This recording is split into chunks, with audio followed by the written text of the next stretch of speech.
no time to play.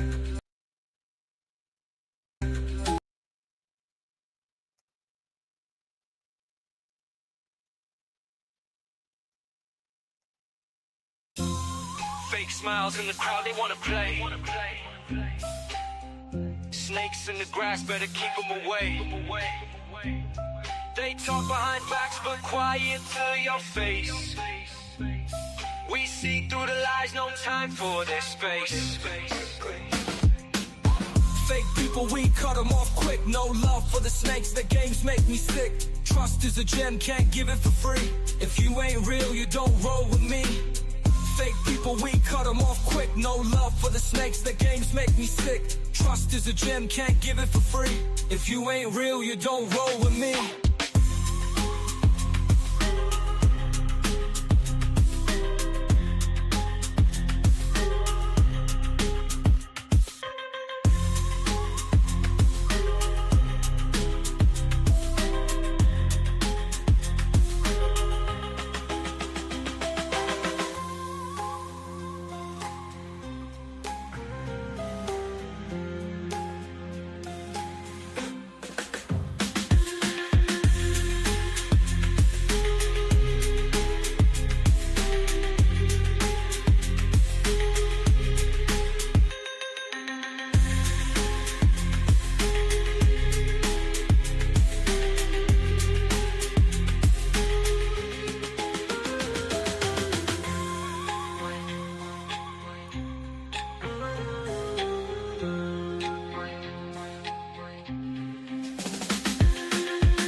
Snakes, the games make me sick. Trust is a gem, can't give it for free. If you ain't real, you don't roll with me. Fake people, we cut them off quick. No love for the snakes, the games make me sick. Trust is a gem, can't give it for free. If you ain't real, you don't roll with me. Fake friends, fake love, keep it away. We rise above, no time to play. Stay real, stay strong, live by the code. On this path, only truth gets shown. What is going on, everyone? It is Man Tomorrow here. I want to thank you guys for coming through on this Sunday evening. We're going to play one of the dumbest conversations that I have ever listened to in this YouTube space. But at the end of the day, there is no room for political dialogue within this space because people are just too stupid to focus on things that are very simple to focus on within their local area. Now, this was a planned thing. This was a planned thing for Mike V to come up on Art New Styles program, talk about politics for 40 to 45 minutes. And then BGS was going to come up after the 40 to 45 minutes to actually rebut things that were actually talked about by Mike B. Now, I understand that people, the very stupid ones, want to couch everything into a kind of popularity-based conversation because they don't want the responsibility of fixing things within their society. People came to the space complaining about boomers. The people that you was actually complaining about was BGS and Obsidian. But rather than move past those people and move towards solutions, they recreated the same exact problems in their actual communities and online that they didn't experience in real life. There are plenty of career-minded people here, but these people chose to listen to non-career-minded, non-forward-thinking personnel. They did it on purpose. And this is why it's not my responsibility to help these personnel. Where you have chosen to live is where your political conversation starts. If your local area don't work, I don't want to hear about your national opinion on everything else because it doesn't matter. Most of these people, if not all of them, 99% of them live in liberal areas, whether they're ran by conservative or liberal people. They know where to live, but they want to play this game because they think they're so smart and that they're just going to get somebody else to come in and actually fix their politics for them, and that rather than focus on things that need to be focused on, they're just going to focus on fighting the gender war and the culture war until that happens. So without further ado, this is the actual channel. This is Art New Styles channel, a BGS dumb nigga affiliate channel. Let's not pretend that we're having this conversation in a place that's not BGS focused, because it is.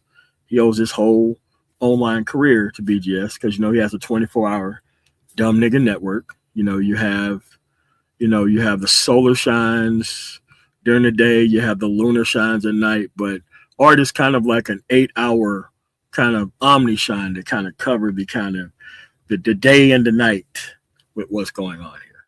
And people know I don't like Art New Style because I don't like older men in their 50s who are in education who pander to dumbass niggas and allow them to fucking speak and talk when you can have these animals go out there and fucking learn the goddamn information rather than just coming up and just getting their shit off. Yep, the DNN, the Dumb Nigga Network. You got it right, Shaka Nulu. So without further ado, I'm going to play Mike V's comments.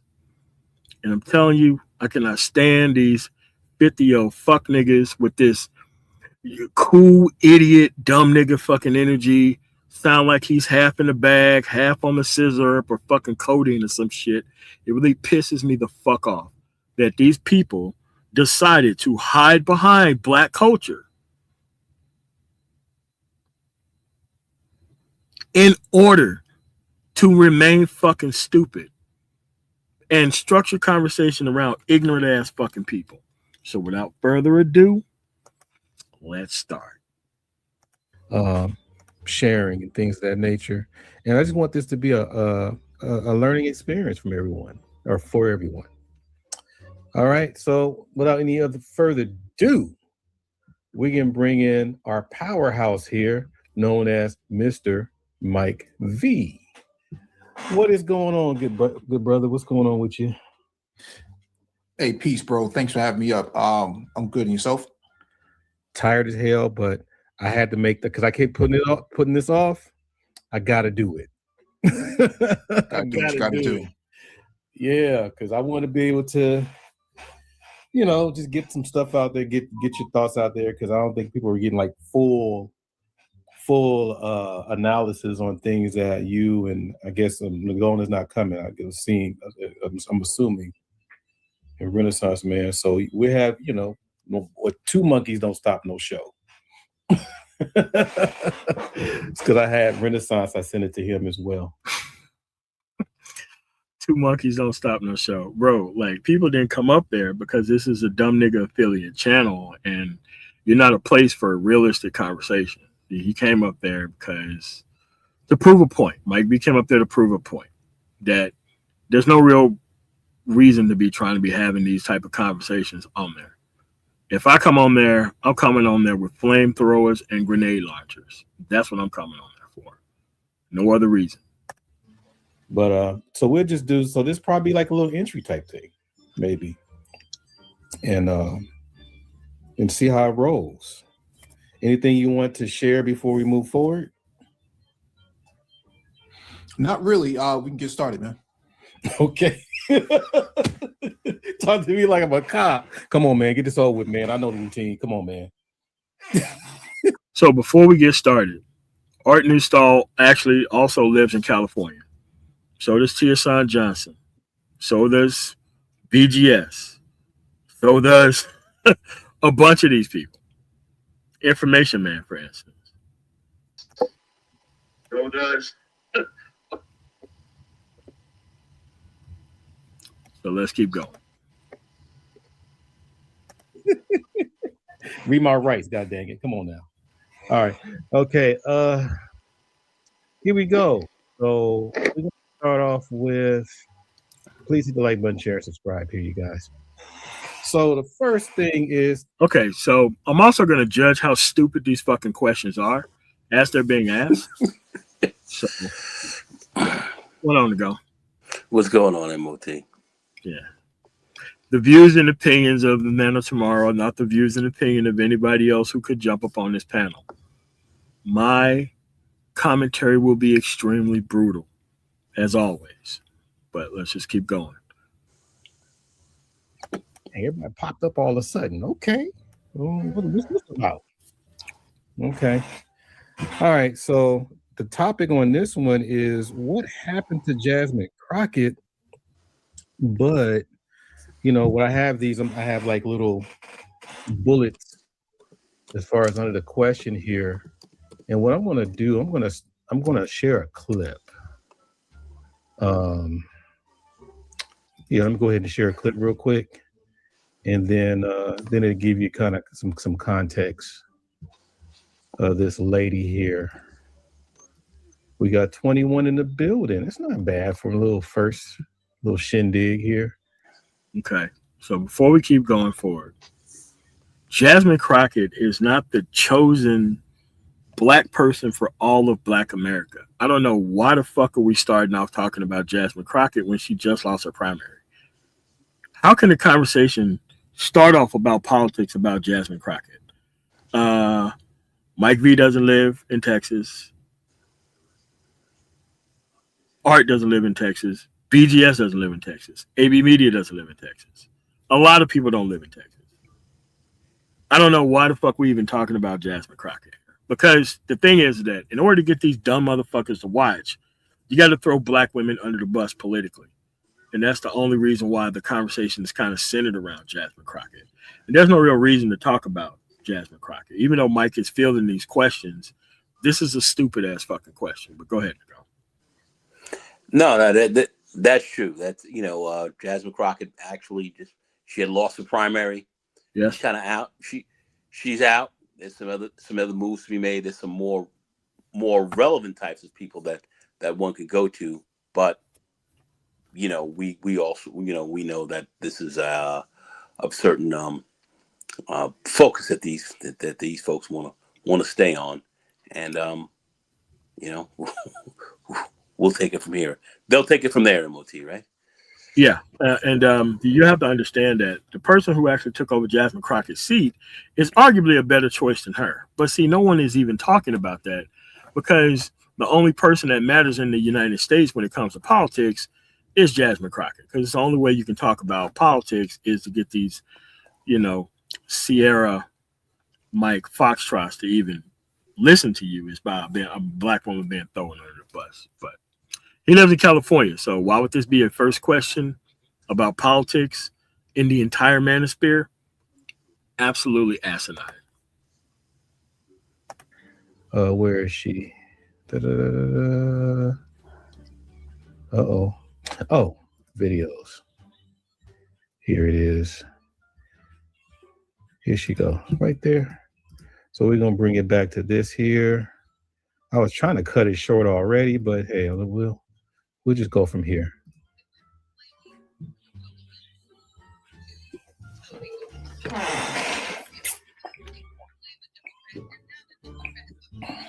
I can't hear anything if you're playing it. You can't hear it?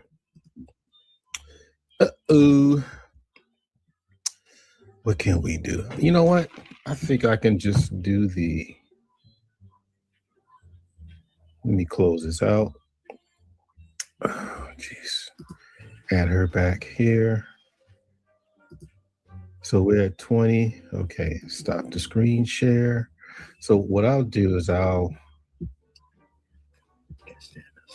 computer been tripping all day. It ain't a fucking computer, bro. Fucking you. It works well on Tuesdays and video. The lady was saying, she was explaining, the whole thing about Jasmine Crockett losing the primary for the Senate, I believe, against Tallarico. And And the thing is that, yeah, there were fingers being pointed and things like that. But for some reason, a lot of commentators and different people were pretty much pointing the fingers at black men for some reason. That's what this video was explaining. But if that, I mean, is there anything you want to say on that, or are they just like, how can I say, trying to start something? What do you think? The thing here is, Texas has the most amount of black voters in the country, and she only got 65,000 votes, I think it was. You talking about participation? Is that going on participation?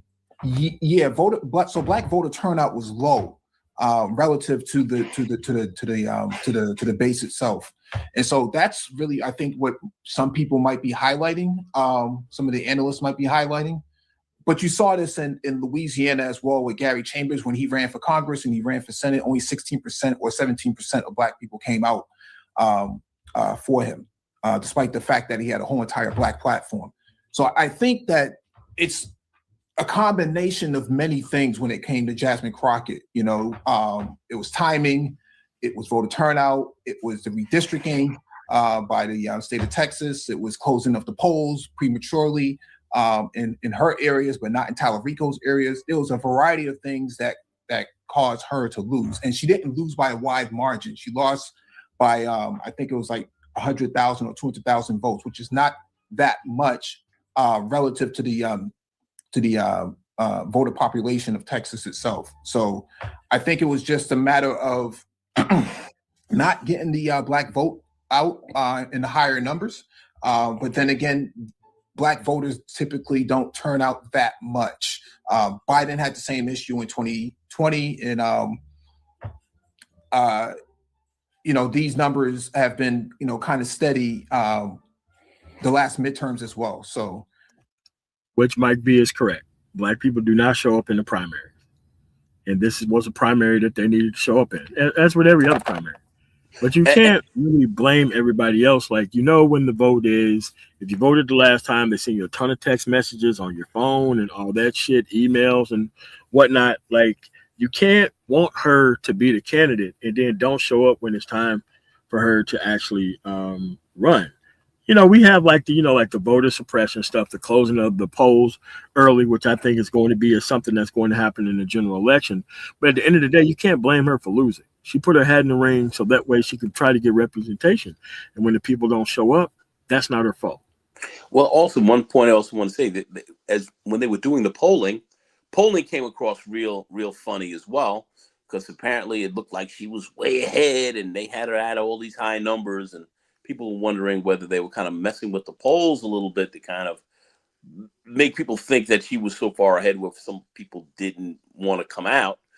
But I don't know if that played a role, but at the end of the day, when you really do break it down and we talk about the whole primary part of people really coming out to vote, black people definitely at that level didn't show up the way she thought, especially in some of the most key areas like in Houston and so forth. They in Dallas they didn't come out at the levels that she needed to win. So she needed 80-85%. She probably got like 50 to 60, and that's what it is. She needed 70% in the Dallas Fort Worth area. She needed 70% to win. She got 60. She needed 70%, and she needed definitely a lot of people to come out, and they seemed like they were talking about coming out. There was some voter suppression, but a lot of those numbers were cut back because of a lot of people didn't come out. Yeah, cool. All right, let's keep going. Okay, so there's a few things that a lot of people have been saying as far as her delivery. I guess the whole, I don't want to say stereotype, but I guess her delivery. That's one. I don't know. I mean, I guess I hear about the appearances, and I'm also hearing about how she was really trying to appeal to the Latinos more than the black people there. Is there any credibility to that? I'm not as far as I guess that may have cost her this election. The answer is no. Let's just move this forward. I can't. Dumb nigga energy, man. What does she stand for? Well, she stands for Black people's interests. You know, in American, well, I shouldn't say American issues, but Texas interests in particular, right? And so she has sponsored a couple of bills on behalf of her constituents in Texas, you know, and also has fought for social benefits and things like that most Democrats typically fight for. She's definitely a leftist person, if that's the area of the spectrum, of the political spectrum you want to put her in. She's definitely a leftist person. I wouldn't say she's a socialist, but she's definitely a progressive. Mm-hmm. So what does her future look like? You know, does she have any other, I mean, that you know of, like, does she have any ambitions to either like rebrand or even go forward with the same message, or go for a different office? What does her future look like? Well, right now she is still in office right now. So come November, she'll be out. But the pastor, her pastor actually ran for her seat, her congressional seat. So, oh man, okay, yeah, Brittany Haynes is running for her seat. So, fucking idiot. She has pretty much planned this all out. If Plan A doesn't work, Plan B is going to work, right? And so, she's getting behind him. But she had already said this a year or so ago, that she was going to be working more with the faith-based community on the ground and getting more folks elected into office. She said that early last year, if Democrats did not want to work with her. And because she was kind of pushed out of a couple of committees, and so she wanted to take one opportunity to try to run for the Senate seat, you know, in Texas. And so this is the one opportunity that she was going to have. She could have maintained her seat, but I think she had bigger ambitions. You know, she'll probably do so much better raising money and getting folks out to vote, you know, similar to how other candidates like Nina Turner has gone out there and has kind of, you know, been on the stump with Bernie Sanders. You know, I think she's going to be doing the same exact thing with, you know, come from November. So it looks more like she's going to be just doing behind the scenes rather than trying to hold office. What do you mean? Her term is up in November. Yeah, but I mean that's where it starts, right? In November or after November. Yeah, it starts after November. So after November, is she going to be working behind the scenes? Or I mean, that's why I'm just wrapping up what you're saying. So more likely she's going to be doing behind the scenes work rather than having a position in office. Yeah, that's pretty much the only thing that she can do. She lost the primary, so she's not going to be able to hold her position. Yeah, but I'm just trying to. Okay, the question is, like, after so many months, or maybe I don't know how long you could. God damn, bro! You already answered your own fucking question. Man, you already answered your own dumb nigga fucking question, man. Dude, if you're not in office, you're behind the scenes. Look, no one is asking Marjorie Taylor Greene what the fuck is she doing since she resigned. No, she's on TV and doing all types of shit. It's going to be the same position. There's no real reason to be asking dumb nigga based questions like this. Stay out, but you know, you got mayor positions, you got councilmen, you got all these different things. Do you see that in the future? Oh, I don't know. That's a good question. I mean, she had ambitions to be a senator, right? And so yeah, that means that she wants to move up and not so much laterally, right? So lateral. Okay. Yeah, she doesn't want to move laterally. She wants to move up. But she would make, in my opinion, a very good civil rights lawyer within the Department of Justice. I think that, you know, Kristen Clark was a very good attorney for you know, the Office of Civil Rights under Biden. In fact, she was probably the most effective one of the 21st century. She'll probably go down in history as one of the most effective.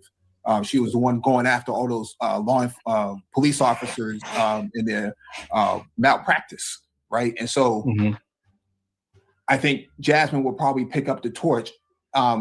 if that day comes, for her. She probably serves best in those areas because she's a lawyer. She's a trained lawyer. She's licensed, and that's her practice is being an attorney. So one last question on her, because you gave me an ideal, is that there's a possibility that the Dems could take the presidential seat in 2028. So for her, do you think she would be able to be a part of the cabinet? Well, that's what I'm saying. Yeah. Cabinet member. Okay. Yeah. All right. Yeah, because I know you said department and everything, but I'm not sure if that was part of. Okay. Mm-hmm. All righty. And hope you guys out there hit the like button, share, and subscribe, you guys, because we're going to leave Jasmine and go to dun dun dun black men. Hey, Mike, we're gonna throw some meat at him now. Okay. All right. So, question is: do you see black men possibly being blamed for the downfalls of the Democratic political goals?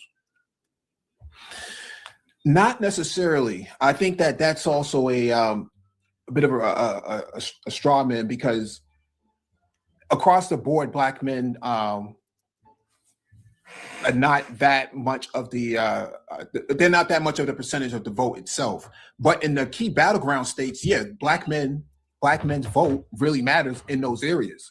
And the reason why you see black women's vote typically tends to be, north of 85 and 90%. In some areas, it's close to 92%, is because they're more politically engaged. And I think that what's happening with black men is that they're not as involved in the political in the political process as much as black women are. And I think that we have to try to get black men in those areas of voting, just the immediate vote. Even if we're not talking about the national, but even at the local level, you got to get the voter turnout for black men to be higher, because black men live in Democrat-run districts. And so if they don't show up, then it shows up on the voter rolls. And so they know who comes and votes and who doesn't, because your name gets checked off. And so if your name doesn't get checked off, it means you didn't show up. Okay. So I'm going to show this right here. I should have called this the political Jermaine's fault list. But these are like your typical things that runs around social media. And no, it's the typical shit dumb niggas talk about, which is the perspective to which you're trying to fucking speak from. There's no way that 13% of the population, and half of that, which is men, is going to be the downfall of half of the fucking country's shit. There ain't no way that that's fucking possible. Go. That is a fact. The numbers are too small. So it's definitely got to be broader on that.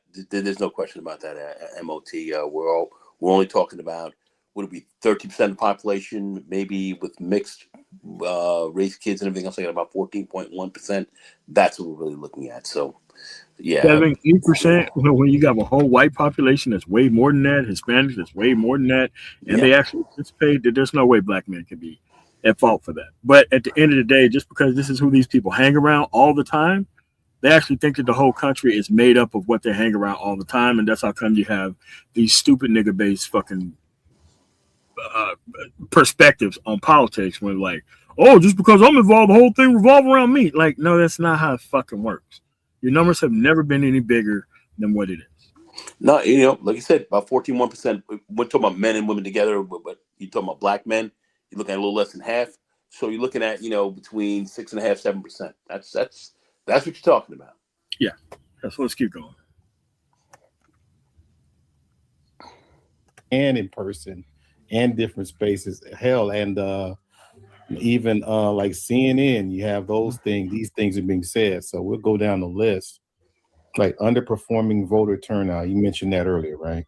Mm-hmm. Shifting support to Republicans. What's your take on that? Is that enough to like move the needle? No. Okay, so they just throwing. Okay, they got misogyny and sexism. Do you see a lot of that as far as voting or even affecting the party? I think you saw that with Nick Cannon saying, or was it Nick Cannon or when he said he? No, not Nick Cannon. What's the brother from Brand Nubian? Oh, Lord Jamal, when you talked about Kamala Harris. Yeah, Lord Jamar, right? And so I think you see that, and that's what people are pointing to when they say the misogyny of black men in the when it comes to politics, is that he said he would never come out and vote for a woman. I mean, you come out, you say something like that as a black man, you become a target. And so even if that doesn't represent all black men, it does highlight that there's a disconnect between how black men vote versus how other groups of men vote. Even though black men are the second in and highest as far as supporting voters for the Democratic Party. Yeah, that's true. But if how the fuck can you say that with the fucking numbers being so low? This is what I mean by, dude, you can go to ChatGPT and fucking type in to get better fucking questions than this. There's no real reason to be this fucking stupid about very particular thing, especially when you live in a fucking liberal state like California. There's no fucking reason to be this goddamn stupid.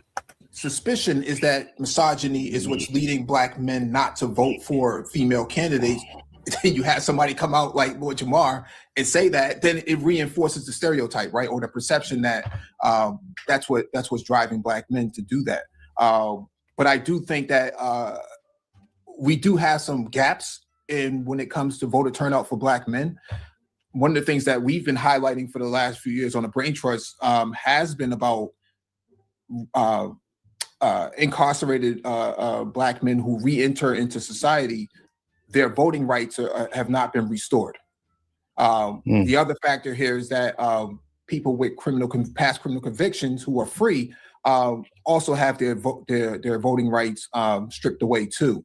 That's been a big thing in Texas, big thing in Mississippi, in these areas. And so we got to get those numbers up for black men.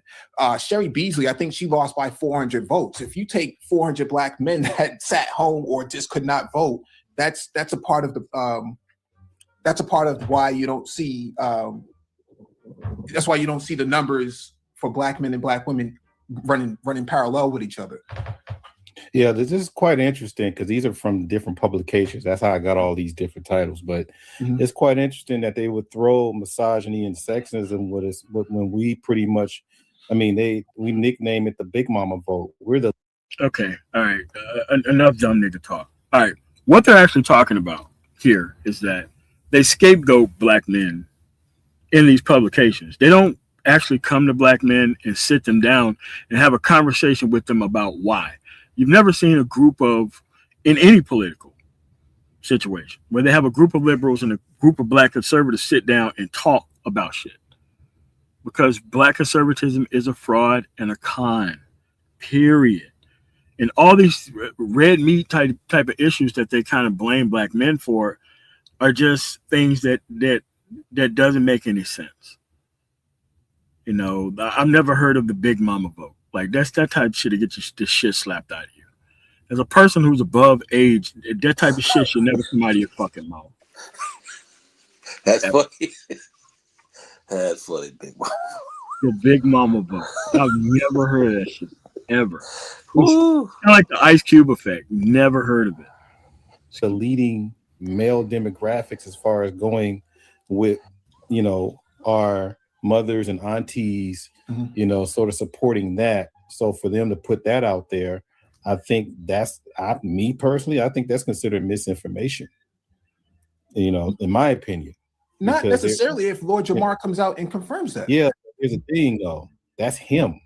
But his comment does not line up with the numbers of people that participate in the voting process. Is that true? I'm not saying that it does. I'm saying the suspicion is about misogyny, but you know, when you hear it from several, because they interview, you know, in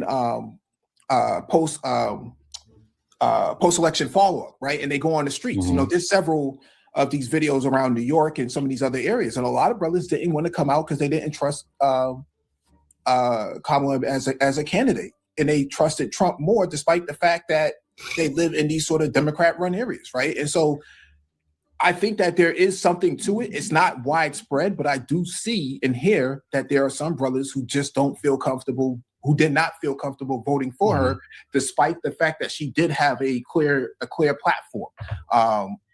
whereas this other guy didn't have a clear platform, right? Mm-hmm. You know, the idea that he was going to he had concepts of a plan, but they were more comfortable with voting for that. Or some guys just didn't vote at all. And I think that that's also important to take into consideration, is that some people just decided that they weren't going to come back.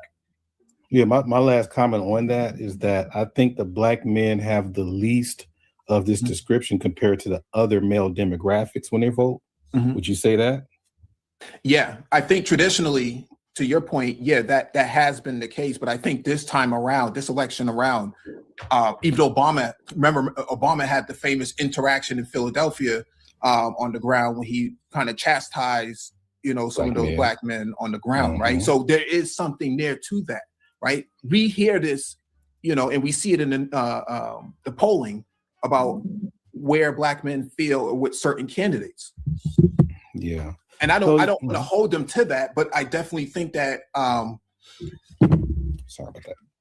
Yeah, I definitely think that being politically informed is really important, because people are making snap judgments on candidates without having all the right information at the end of the day. She had a whole entire black male agenda, and it was like, that ain't good enough for me, you know, and then they go vote for the other guy, and then they don't get nothing out of it, and they blame Democrats for it anyway. So, you know, you can't win for losing on that side.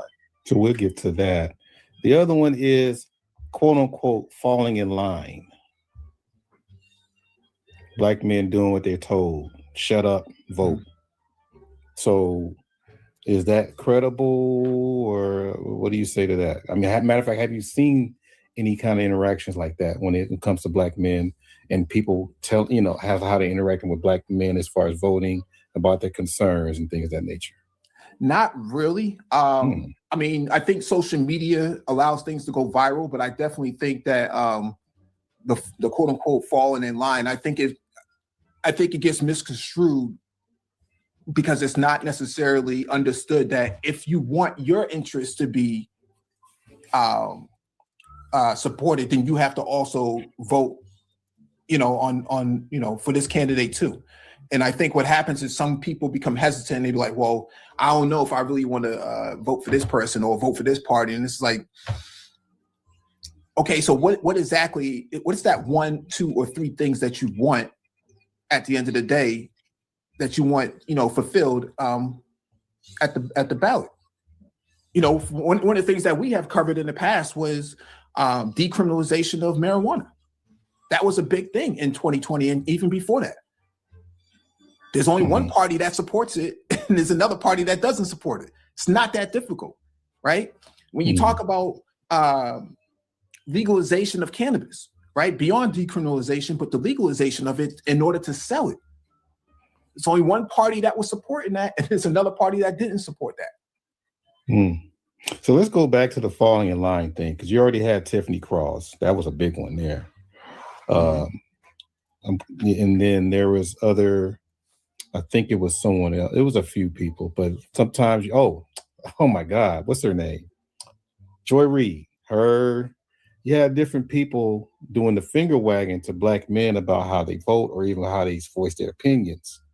So, you know, you don't think that would cause an issue to people even getting involved, or even inspiring to make a difference, when you're being constantly told that? And it's, you know what it is though?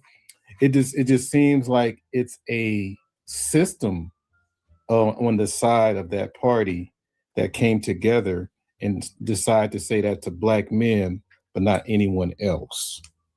That's what it seems like. I mean, that's what I'm picking up. Okay. You know, and that's you know, because it's almost like, matter of fact, and I think you allude to it, but it becomes a trigger now. You know, and these are people that could be able to bring those numbers up, you know, to help out whatever the Democrats could, you know, push. But instead, you're telling 50-year-old, 40-year-old grandpas, business owners, all that, to shut up and vote. You know, because it's not just a bunch of teenagers saying this stuff, you know, or voicing opinions. These are people that have issues here. So, I don't know if you want to address that, or. Well, I mean, one power that you do have that's nonviolent is voting. And Right. the question is, why aren't you getting out there to vote, right? I don't know. I've never heard anybody actually say it in person, but I guess on social media you can hashtag anything and that thing goes viral. The fact of the matter at the end of the day still remains that one thing that you can do that's nonviolent to take action is voting. And if you don't participate in that, then, what are we talking about here? Okay. All righty. And then we're getting to, susceptible to disinformation. Mm-hmm. That's sort of like go hand in hand with fall in line, but you want to address that one? Yeah, that's easy. I mean, we see that in the Black Manosphere. How many Black men fell victim to misinformation and disinformation? Okay, so can you give me an example? Yeah, I mean, the Platinum Plan was a whole entire misinformation campaign. This guy never really had anything for Black men to come vote for him, and he pushed it, and a lot of guys fell for it. So when you say fell for it, so you heard a lot of people in the Black Manosphere say, "Hey, I'm going to champion and go behind Trump because of this Platinum Plan." That's what you heard? Yeah, there was actually content creators in the Manosphere who held the Platinum Plan as a justifiable reason to vote for that guy and that party. The other factor here was also the HBCU funding. That was a big thing in 2020. That other guy, he supposedly funded HBCUs. Come to find out, none of it was true. You know who did fund the HBCUs? Biden funded those HBCUs by the billions, right? And they had a whole entire breakdown on the White House's website of the states that have underfunded and not funded those HBCUs, in those land granted HBCUs in those respective states. And those all were Republican states that did defund or not fund those HBCUs. So now that we know that this guy did not support those HBCUs and that the Biden administration did, those same people have nothing to say about it. And so the misinformation and disinformation campaign is real. Charlie Kirk said this before he died, that they focus with a laser, they had a laser focus on misinformation at the ground level for low information voters. That's why on the Black Brain Trust, you'll see that I started a low information voter series based off of that very idea that that they have ran on. And we saw all of that in the Manosphere, that there was a lot of people who got behind other guy, supported those other guys, got nothing out of those other guys, and then blamed the other party. It didn't hold anybody in that other party accountable. That's that's what misinformation and disinformation does. Okay, so the last point on the susceptible to disinformation is, now you mentioned the space, but do you think that has anything to do with the numbers dropping? Because there was a drop as far as the Black men in general voting for the Democrats. Do you think that has anything to do with it? Yeah, I think there's a direct correlation between Black male voter turnout and misinformation, disinformation campaigns. Okay. All right. So the last one is disloyal to the Democratic coalition. Disloyalty to the Democratic coalition? Yeah. Is that, you heard anything like that, or do you see it? I don't know about disloyalty, but I will say that I think one of the missed opportunities for Black people in politics is coalition building. And I think when you want to get your stuff, into legislation, and you don't want to work with anybody else, you're cutting yourself short. Because you need a coalition of people that's going to support the things that you like and versus the things that everybody else likes. I go back to legalization of cannabis. Everybody can benefit from that, from the supply chain all the way down to the retail. Okay. That's a multi-billion-dollar industry that Black men could tap into if they stay on, on the agenda, right? If they focus on that, right? And so how are you going to get legalization of cannabis, passed into legislation if you're not actually if you're not coalition building with people? Because the black male vote or the black people's vote isn't 100%. It's 30%, 40%, 45, maybe 55 in quite a few voting precincts. It's not 100% turnout. So you're going to need to work with other groups of people who have similar interests at the end of the day. So the idea of putting it out there as if, oh, this has to be black, or it has to be blackity black, right? The quote unquote FBA, ADOS, B1 sort of approach to things, that doesn't work in politics anymore. That's not sustainable, and it's not scalable. You got to actually coalition build with a lot of folks, and unfortunately, I think black people, specifically black men, miss out on coalition building at the end of the day when it comes to politics and the economy. Let's stop right here. Coalition building is something that you do when you're actually interested in the process. Black people don't coalition build because they ain't trying to help nobody with shit, but they want everything out of the process. And they want everybody to work for them for the free. And you can't really take people seriously who don't understand the particulars about politics. Like for instance, these stupid ass fucking questions that are being asked by the host here.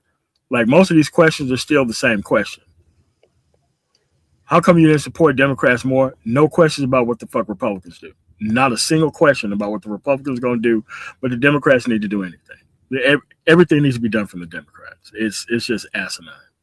Well, they kind of look at, since the Republicans are in right now, and we know we can't really ask them anything, let's try to blame everything on the Dems. Let's blame everything on the Democrats. But we can't go to Republicans because, hey, we didn't vote for them. We didn't vote for them at 89% of whatever they say. So we can't go to them. These guys think that they cannot go to the Republicans because the Democrats didn't, or a lot of people did not vote for the Republican Party. So you can't go to them. So they want to blame you for that. That's the new game that these guys are actually trying to run. Well, they don't understand that you have black people in the Republican Party, you have black people in the Democratic Party. You always try to coalition build and pressure every party on every side to get what you want. But these people don't understand the fundamentals and basics of politics to talk about, working on both sides like all the other groups do. But we vote our interests. But a lot of guys just they don't understand this process. So they want to. But they vote their ignorance. Like, that's what they mean by interest. Like, they don't know what the interest is. Only thing they're interested in is things being fixed without them tangibly participating. And then they try to wrap the whole themselves in, oh, well, nothing can go forward until they come talk to me. It's like, nah, it really doesn't work that way. No. It certainly doesn't. They don't understand. They don't understand the process. But I guess they get more clicks and more views and all this other kind of crap that goes on just to blame the Democrats. When in fact, what they are really doing is running more of a voter suppression campaign, and really kind of de facto kind of working really for the Republicans. That's what these guys are actually true Republican shills, even if they're doing it for free. Yeah, I mean, but that's just where we at. So go down. Okay, you guys hit the like button, share, and subscribe. So we're getting down to the big one right here, the big corner. If Kamala Harris won, what could she have done better than Trump? I don't think we would be in the situation that we're in right now had she. Nigga, everything. No war. No fucking $5 gasoline prices. No trade war. There would be nothing wrong with the transportation industry. A lot more whites would be working for the federal government in Oregon, Idaho, North and South Dakota, Montana, right? A lot of people would still be at work. A lot of people wouldn't be paying high prices for health care. Like, You MOT. They don't want to. And these guys don't want to admit that they've literally looked at the black community and have come in there with an anti-black New Deal yeah, on you. yeah. Anti-black New Deal. Ice on the That's streets in like Minnesota. It's that's not what a you guys are fucking gonna look. border state that has a problem. Where's the border? I saw one guy talk about the border's over 1,000 miles. It's over 1,000 miles from here. Why are you guys here? Ran all up in there Yeah, and and assassinated some people. I mean, so yeah. you're gonna tell me that if Kamala had gotten in, we would have seen that would have gone on as well. I just drove through Idaho. I didn't see not nobody. I probably seen 2 fields out of the whole state across I-84. I didn't see nobody planting anything outside of like alfalfa. I didn't see nobody planting no fucking potatoes. I didn't see none of that shit. And this is the high desert of Idaho into like Oregon. I didn't see nobody planting shit. Why they can't get Damn, no fertilizer? Because I damn. normally would do fertilizer between like January and March. And if ain't nobody got no fertilizer, then okay, you don't want to be dependent on more things, but you're not gonna have a choice. These people ain't growing shit here. That's potato country, man. Yeah. That's Idaho potatoes, No, Big man. That's buds, man. Yeah, what's going on, MOT? Hey, Big J, what's going on, brother? Not much. Yeah, man. So we're just kind of breaking that down, but nobody wants to address these other very key issues. But yet this is going on. They're quiet as a church mouse. I saw somebody here in the chat room just talk about Byron Donalds and Tim Scott and these guys. Anything that they were pushing got erased. All right. Even I think it was Tim Scott's program really to kind of help black. I think he was doing a program in South Carolina to help black. I forget what the program was again. It's escaping me right now. I apologize, but that program that he was pushing was erased by these guys. So even the black, or if they try to put anything forth, is gone. So is this what we're talking about as far as being productive? None of these guys can call any of this out, but it's all but it's all on the Dems. You keep hitting them with that, and they get angry and they respond emotionally. Here's the thing that gone. Republicans run 30, at least 30 states out of the 50 states in terms of governors or even state houses. Yes, so how can you blame Democrats for anything? And this is it's really getting on my nerves, and I'm about to lose patience. Hold on a second, Big J. But you see that point you just made? Those states that actually are run by Republicans, all right? Yes. How many of those states are being subsidized by the blue states? A lot of them are. How many being subsidized? I mean, we're talking about their budget. I have. You know what? 35% and above of their budgets being subsidized by the blue. Right. Think about that. All right. So I'm getting really tired of these people saying this. It's like these Negroes, these shine bones online, don't know how to read. They only thinking on these little narrow perspectives when politics, America is a complex society. There's layers to things, and they thinking, oh, well, it was not happening here, it's not happening anywhere else. No, you don't know how money is being made, and in policy. But it's not about these guys reading. What it is about them pushing a certain narrative. And the more information and the more facts you actually hit them with, what they're trying to believe and what they're trying to push, this goes against that narrative, so they're going to go against that. So facts, in fact, and you've heard it, MOT certainly has heard it, facts don't matter. Feelings do. Facts doesn't matter. Like they love to come online talking about facts over feelings, but then they do the opposite. Every argument is based upon what the women's are doing, and we got to stop. We got to stop the black matriarchy rather than supplying needs to and services to people. Did I hear you say here these people are worrying, who can't read?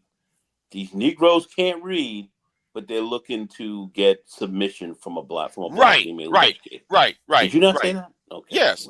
I said it earlier today. They can't comprehend, but they want you as a woman to submit. No, not you. I ain't calling you no woman, but I'm talking about I was talking to Candy Cane when I said that. How can you want these men can't comprehend a simple English? You can't read graphs and charts and spreadsheets, but then you want her to submit. And that's been my major problem with these Negroes in this space, and I like to ask this question: if y'all so worried about politics and all that, how come they never do no request for no interviews? Never, ever. Never. MOT, continue. Yeah, continue, MOT. I'm sorry. Yeah, got my soapbox. You know these Delta Novembers ain't about to have nobody on and asking them no questions. And continue. Been in office. She supported the JCPOA. She's actually on record for that, right? Trump came in and tore up the JCPOA, which is how you got in the situation in the first place. And so I think what's happening, I think what's happening here is that we're seeing a difference between people who had a clear agenda and people who did not have a clear agenda. And, getting it, no one knew that this guy was going to actually go into Iran at this point. That was not really speculated at all. I mean, to tearing up with the JCPOA was one thing, but actually getting bogged down inside of a conflict that you can't win, I don't think Kamala Harris would have done that. I think she supported the JCPOA, and she was not really looking, for military confirmation with them, with the Iranians at the end of the day. Netanyahu tried it with Biden. He tried it with Obama, and they didn't budge on it. So I don't see why she would actually budge on fighting, the Iranians at in the military conflict. It just doesn't make any sense, and it's not consistent with with the political history in the last 20 years. Okay, so my follow up on that is you saw the National Action Network, some of her footage that she had with Al Sharpton, correct?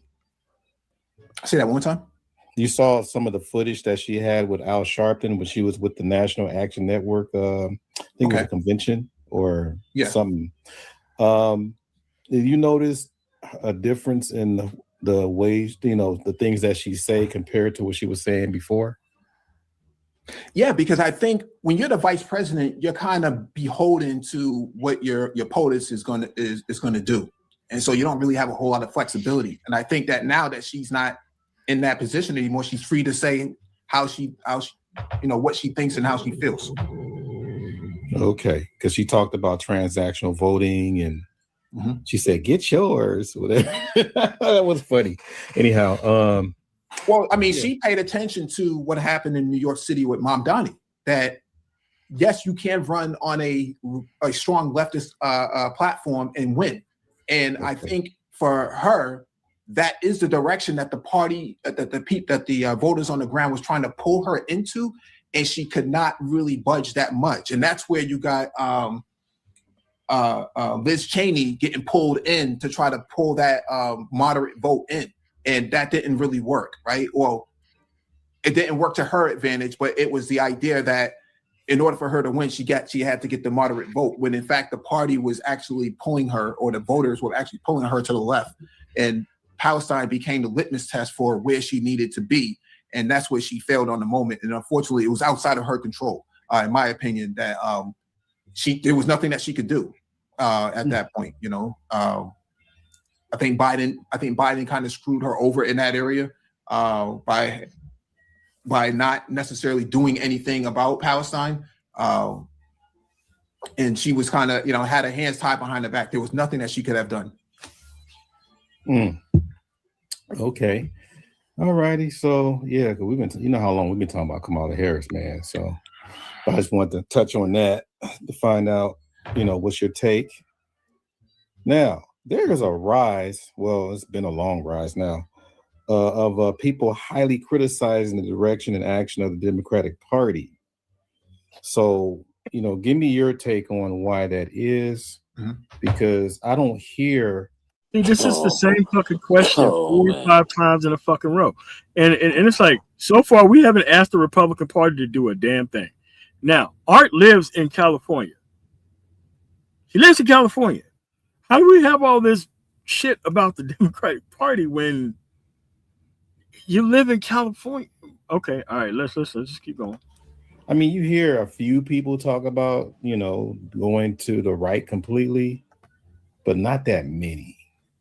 So I'm trying to figure out, okay, what's your take on, we talking about black men and black women. I mean, if you want me to find some stuff like from other, these different people, but I don't think we have time, but we'll just chop it up. But what is your take on it? Have you seen anything? Would you like to address anything on that? Because we have a long history.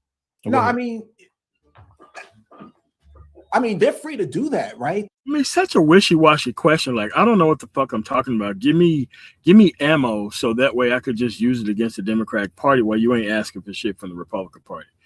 Like, I mean, you just got to have more interest in what the fuck you're talking. Like, dude, you could have went to ChatGPT and asked ChatGPT, bring up 20 fucking questions about politics and black people, and you would have got a better answer.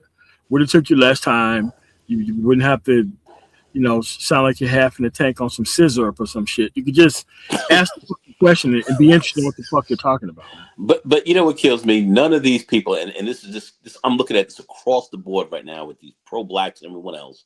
No one wants to sit down and question what's going on the Republican side of the fence. I mean, we mentioned that before, but nobody brings this up.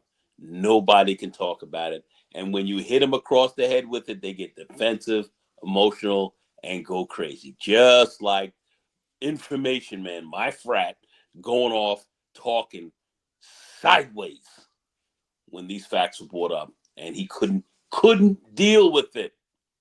Couldn't deal with it. Brother Information Man 06. Disappointing.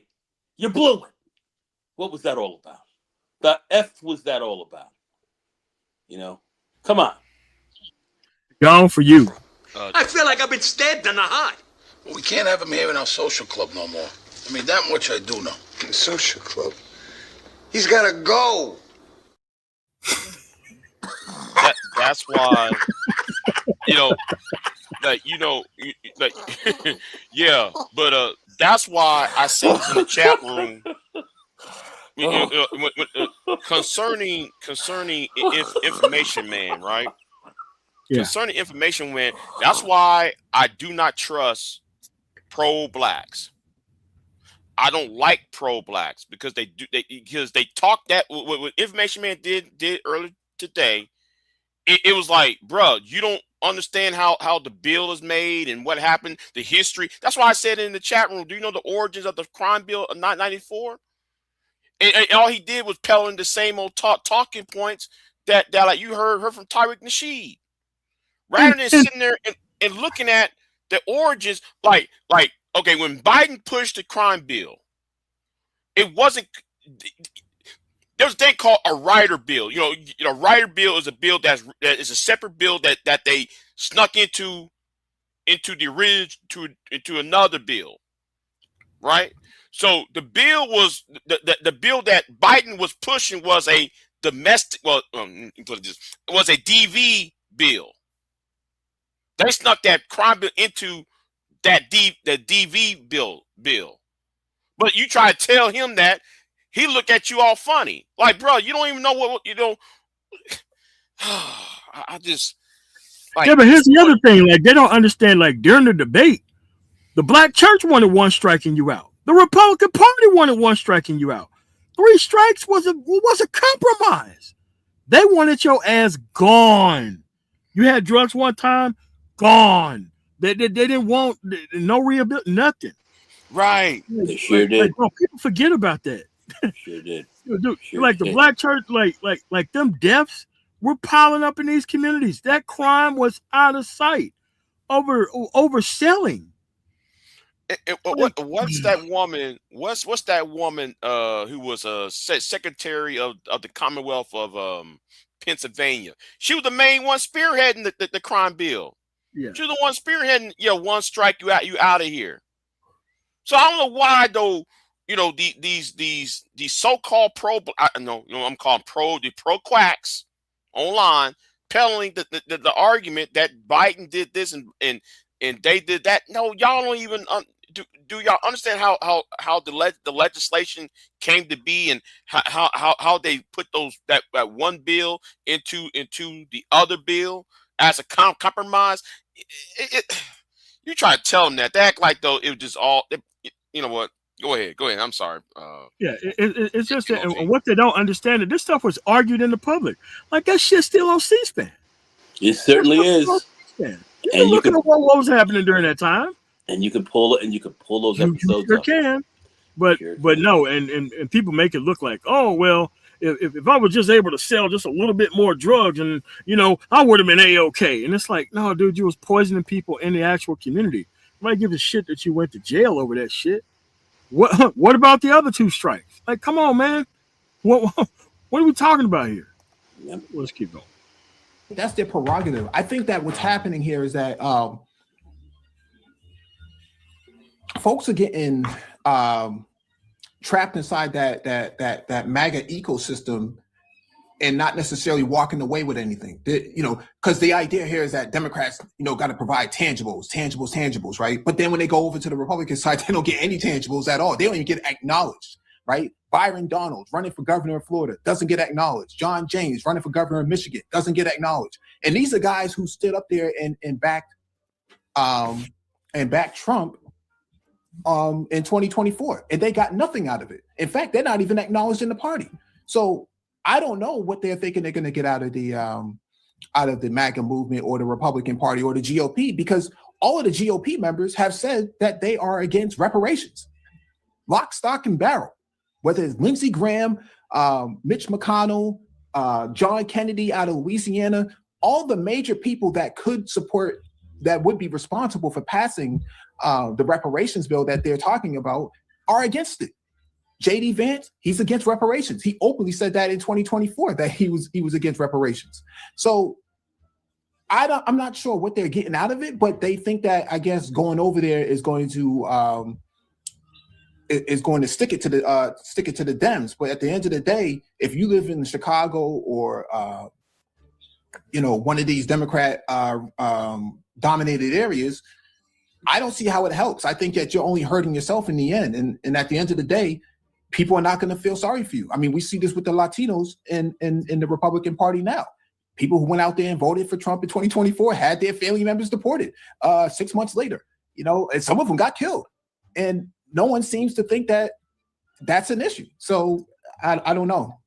I think that for black voters criticizing the Democratic Party, I think there's a lot of them are misguided, similar to the black man who was at the National Action Network with Al Sharpton and got up there and took the mic and said, if you don't cut this check, we ain't coming out. Well, how do you cut a check from a reparations standpoint if you don't actually come out and vote? You need people that are going to be in office that can pass a legislation that could actually move the needle for that. But if you don't come out and vote, then how are you going to get anything? But that goes back to the previous, bullet points that you had in the last slide, that black men disloyalty or the disloyalty within the party from black folks, or specifically black men, right? All of these things could be easily sought out on social media of black men saying the most ridiculous things and politically ignorant things that they can say, and then get mad when somebody calls them out for it. So I'm gonna share. I hope that let me see if this sound come up here. This is Afro Elite for the Culture. That's pretty much a rising. Shoot, he got 11th thou. Yeah, that's a little rising voice, and he does go to these different, what do you call it, political events, and whenever the mayor, I think in Chicago, has some things to say, but he addresses the whole black black conservative and Republican thing on his stance, and these are the people that do criticize Democrats as well. Mm-hmm. So I'm gonna play a few minutes and see. I hope I got it the right place. No. Okay. Just ignore that. Anyway. Can y'all hear that? Could you hear this? I can hear it. Good. But, it's interesting because a lot of people have conservative views and they're not Republican.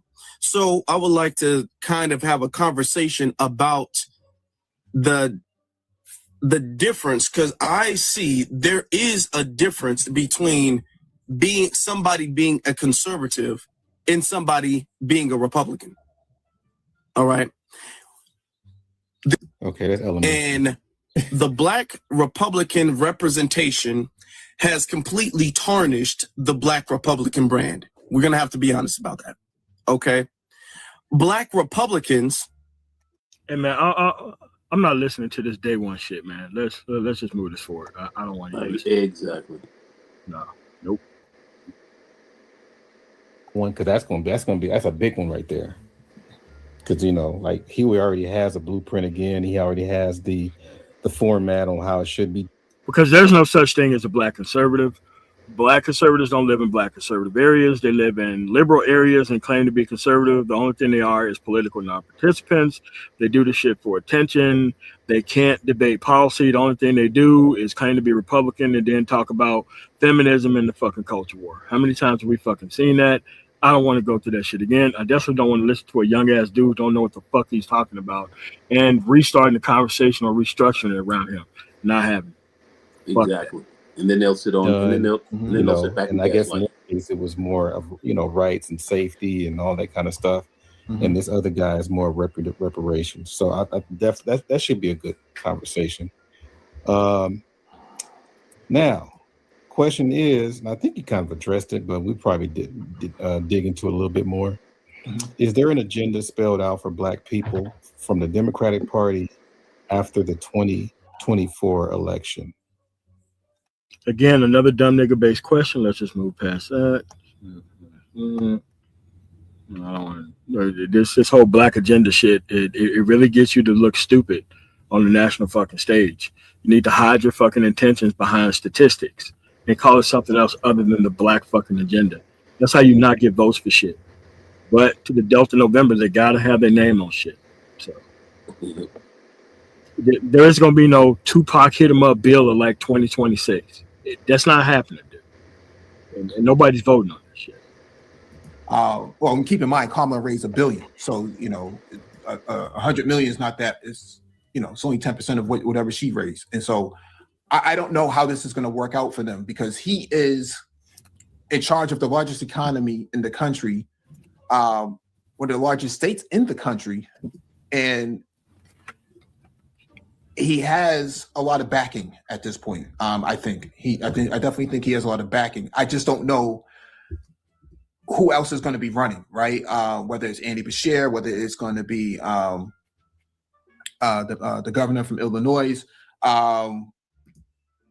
governor out of Pennsylvania, Josh Shapiro, Gretchen Whitmer out of Michigan. There's a lot of candidates that the Democrats have to run. It's just a question of who's going to get that nominee. And I think that it would be hard to ignore Gavin Newsom at this point. He is definitely a contender. Probably a better contender than some of the other candidates I mentioned. I definitely think he's a better contender than Gretchen Whitmer. I think Gretchen Whitmer is a great VP candidate, but I don't think she's a POTUS. Okay. I don't see her as a POTUS. I don't see Andy Beshear outshining Newsom on the stage. I think Newsom is well thought out, well spoken, and I'm not too familiar with California's politics to that extent, but I definitely think he survived the recall. So that means that he has some kind of semblance on the ground of support. Mm. That being said, I definitely think a Newsom versus like a JD Vance. He's going to watch JD Vance because JD Vance is trapped in in a situation he can't get himself out of. You know, he's beholden to everything that Trump is doing right now. There's no way for him to get away from it. Yes, Same thing with Marco Rubio. Marco Rubio and JD Vance joined at the hip in terms of the albatross of all of these conflicts in the economy right now. He just can't get out of that. Yeah, so you kind of answered my question there on JD Vance. So anything else you want to, because the question was, is JD Vance still considered a shoo-in as a nominee of the Republican Party? And I guess, how do you think it'll turn out between him and perhaps Newsom? Well, he would have to get the nominee. I mean, he would have to go up against a Marco Rubio. He would have to go up against other contenders within the. Let's keep going, because apparently Art Newstall was not part of the conversation when Mike just answered that fucking question. Let's keep going. He just answered that fucking question. And you don't really hear JD Vance too much anymore, because JD Vance is actually against the conflict with Iran, and he can't say anything. Right. Yeah. I mean, it remains to be seen with this one. And I think we're getting to here. This is sort of this will be our wrap up for this right here. It says if your message is not getting across to the average Black American voter, then what is your next step? I think political is there any? Okay, I'm sorry. No, I was just going to say, I think that you got to educate the voters. But voters should have some semblance of education, political literacy. And I don't know. There's a lot of folks who really don't know the difference between the three branches of government, whether or not we even have three branches of government, the difference between a mayor and a governor, and how a bill is formed and how policy is created and how legislation gets passed. You got to start with the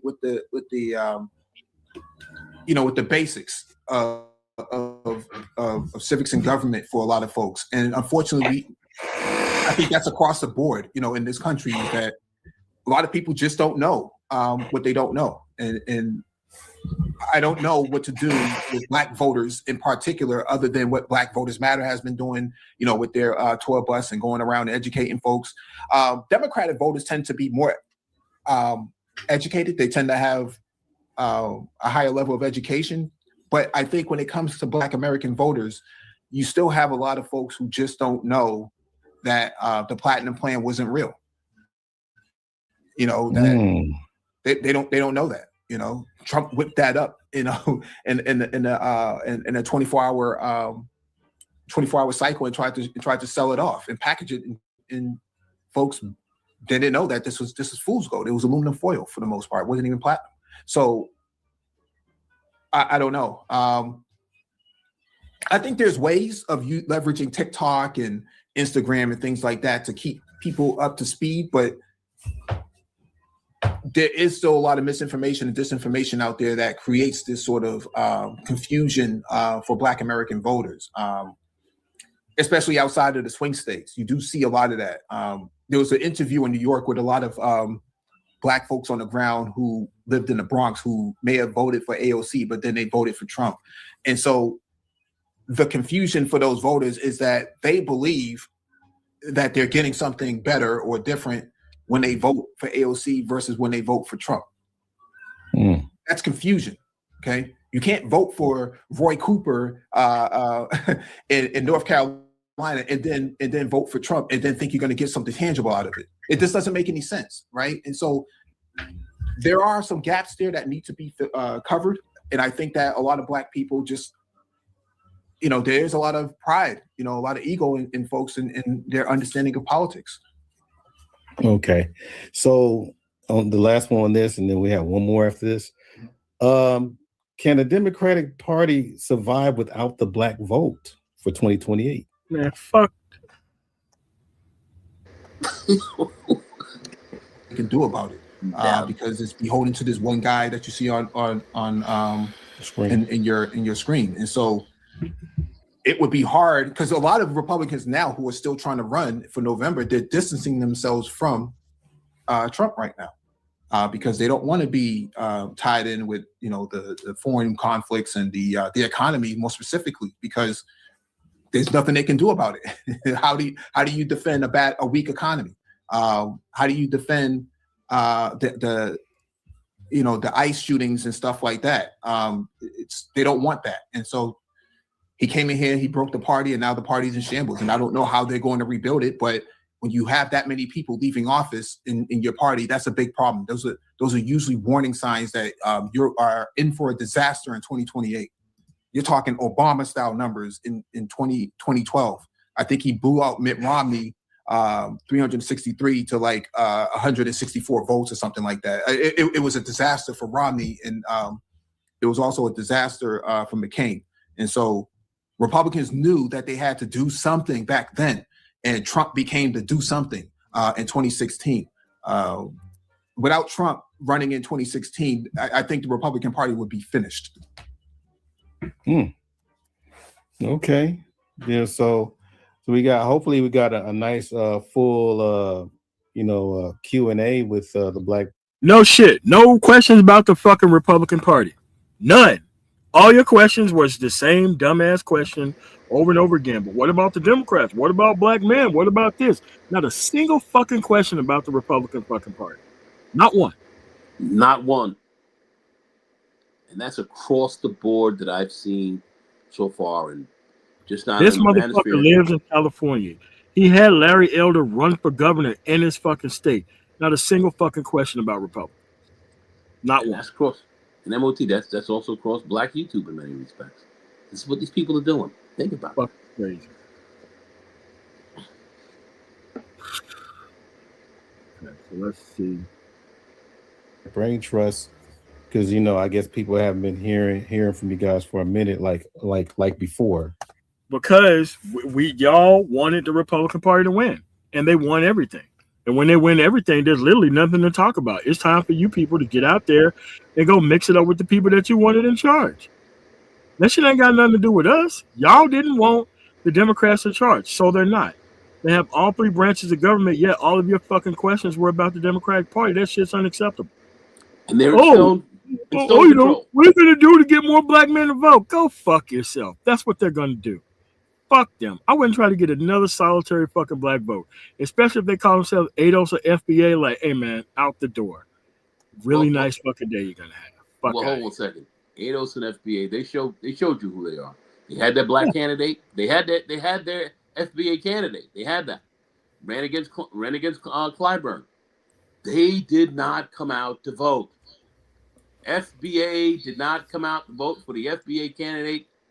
You make that make sense. You see Marcel Dixon jumping up at fucking the House Speaker's face or the Senate Speaker's face trying to get reparations done, asking anybody any questions. That shit's only reserved when Democrats are in power. Like, I'm telling you, they need to lay down a stomping on these people whenever they do that shit when they're in office. It needs to be ass whooping on site. Yeah, and you know what? I actually had an interview with Marcel Dixon about 2 years ago, and I asked him. I want y'all to go back and watch it, because I asked him, well, who is supporting your campaign? And he said though he's not reaching out to Kamala. Kamala ain't saying a word. Biden ain't saying a word to him. And he said only Tariq Nasheed and some of the people from the Trump campaign has spoken to him. Now I'm sitting, I want you to go back and listen to what he said, because I'm glad you mentioned Marcel. Because you don't see Marcel doing anything now. I don't know what happened to Marcel said he's out of politics. Because I'm not even going to mention his name. Because a lot of people don't even want to talk about it. I'm not even going to mention his name. The FBA candidate said he is out of politics. He ran twice, remember, against Clyburn. Ran twice. These were the same people who were walking up to Clyburn saying, cut the check. Cut the check. Cut the check. They told him to cut the check. Okay, then the FBA candidate went out there and ran. He ran twice. Got 5,000 votes the first time. Got about 12 or 1,300 votes the second time. His FBA people, the ADOS, FBA, all these people talking all this crapola. Okay, among vote the couch. They voted the couch not only on the regular candidates, but they voted the couch on the FBA as well. So Crazy talk. So, so, so FBA, that's where they're at. Okay. Anyway, go ahead, Emily. Yeah, political non-participants. Let's see how long it takes for this more to get up here. So hopefully we got some some stuff out there for people to take in. So when is the next time you're going to do another Black Brain Trust broadcast? Working on some stuff, man. Hopefully have it before the end of the month. Yeah, we just been kind of busy doing some other things, but yeah, we got some stuff coming up. Okay, got some book reviews, got a couple of things. Oh, okay. So I'm waiting on the response panel to get here. So we'll give it a few minutes, and if they don't show up, then we just gonna leave it at that. But this would be fun if we got I'm just afraid to drop this thing in this what do you call it? This link in the chat. I'm like, no. I mean, it was pretty much 5 questions. They were all the same 5 questions. So let's go over these questions before BGS gets up and completely shits the bed here. Let's go over these questions. The first one, Jasmine Crockett, completely fucking irrelevant. She don't represent any state where nobody in the space here is even in. Question number 2, Black men to blame for Democratic Party failing. And 3, 4, and 5 was still an iteration of question number 2. Number 3 was Black men not following in line, which is same as question 2. Question 4 is disloyal to the Democratic coalition. Again, the same shit as question number 2. And 3 might take on Black men pretty much sabotaging the party. Again, 2 questions that didn't need to be asked by somebody who lives in California and asked no questions about the Republican Party. Okay? That's what happened when Mike B went up there. My mind is telling me no.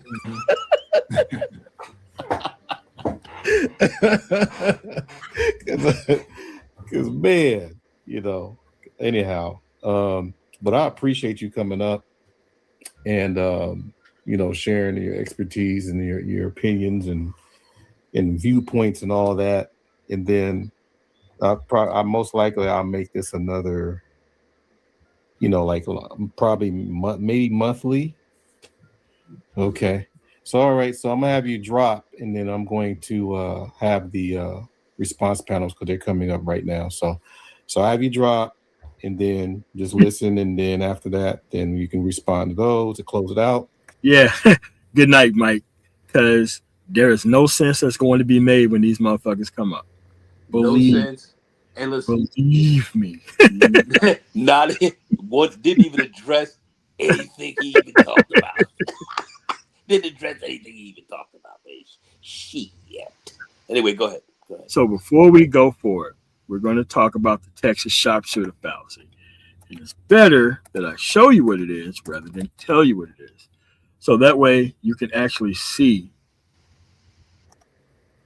what happens when a person who apparently listened to the entire conversation comes up, have to respond, didn't even say anything about what the actual situation was that was even talked about in no way, shape, form, or manner. And it's Art Newstall's fucking fault that he didn't stay on topic or conversation, because he just allowed BGS to come up and just shit the bed and twist and twerk all over the place and didn't even allow this dude to answer any questions.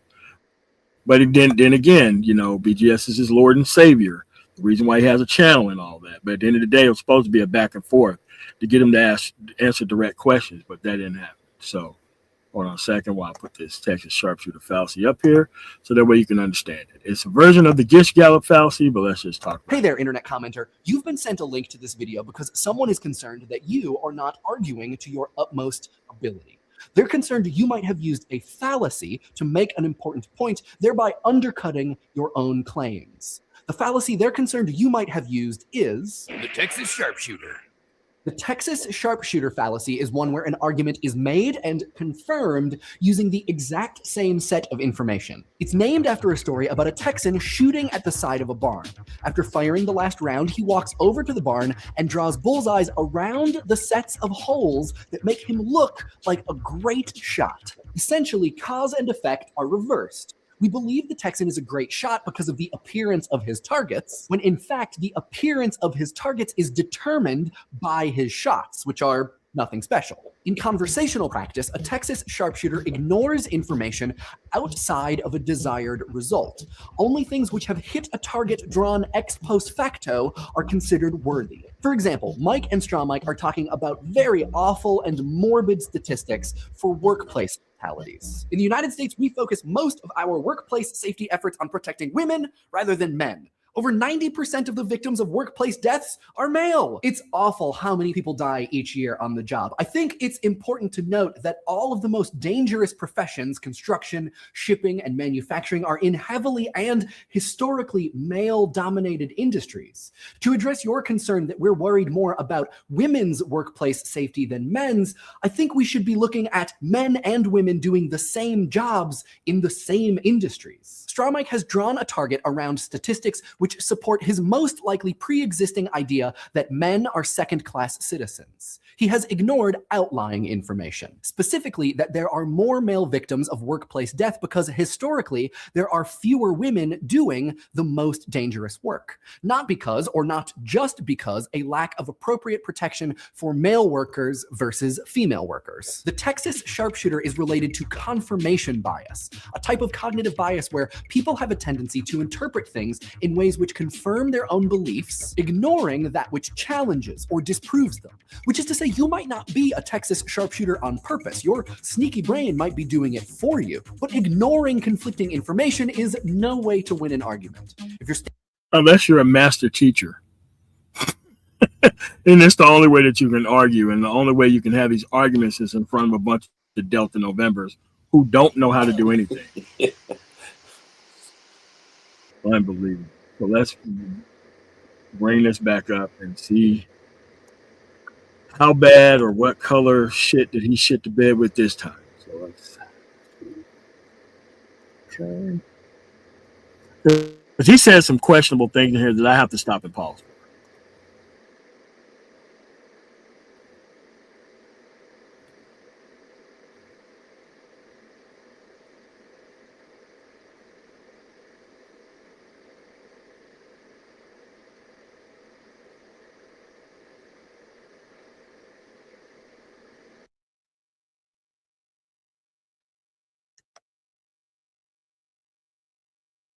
You heard.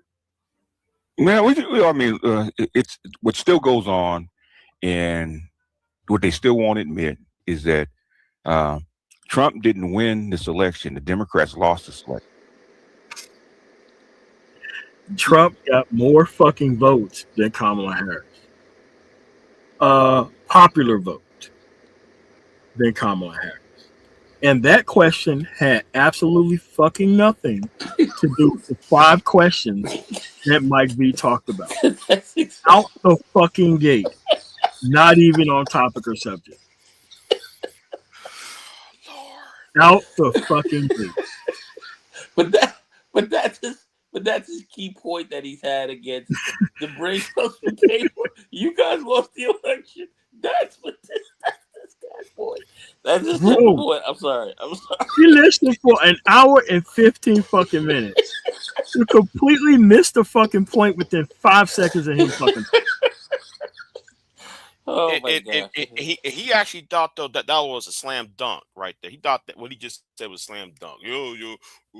The Democrats lost in yeah, he thought that was one of those slam dunk answers. Like, bruh.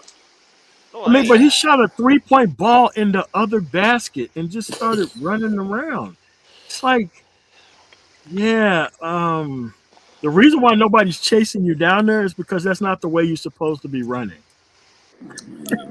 All right, he can continue going. This is crazy. Yeah. Let's see what the Kang of Delta November's health has to say. Pretty much.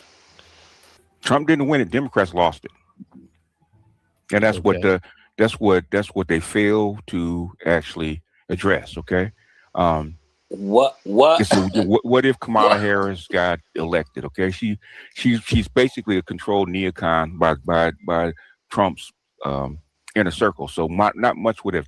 Whoa. Oh my! Kamala Harris is a controlled neocon by Trump's inner circle? How, Sway? This is Yeah. unreal. This is unreal. There we How, go. Sway? The question would be how, Sway? Go ahead, man. You got to go ahead, man. This is crazy. This is crazy. But Again, anyway, there was 5 questions asked, and he came up here to Gish Gallup and Texas sharpshooter all over the place. Again, there's no politics to be discussed with these stupid motherfuckers. So let's keep going. Changed. Yes. And a lot of plans like the attack on Iran, that was actually planned before Trump got in office, for at least the first one. That was Biden's plan. Biden's plan? So so how come he didn't do it while Biden was in office? Biden's plan? Why did the plan have to go off after Trump got into office? They never had that plan to go in. They changed out people from the Secretary of Defense. They changed out people from the Pentagon. So how is it the same people? Okay. Again, we're not even a minute in. This dude is already just Okay. So the thing is,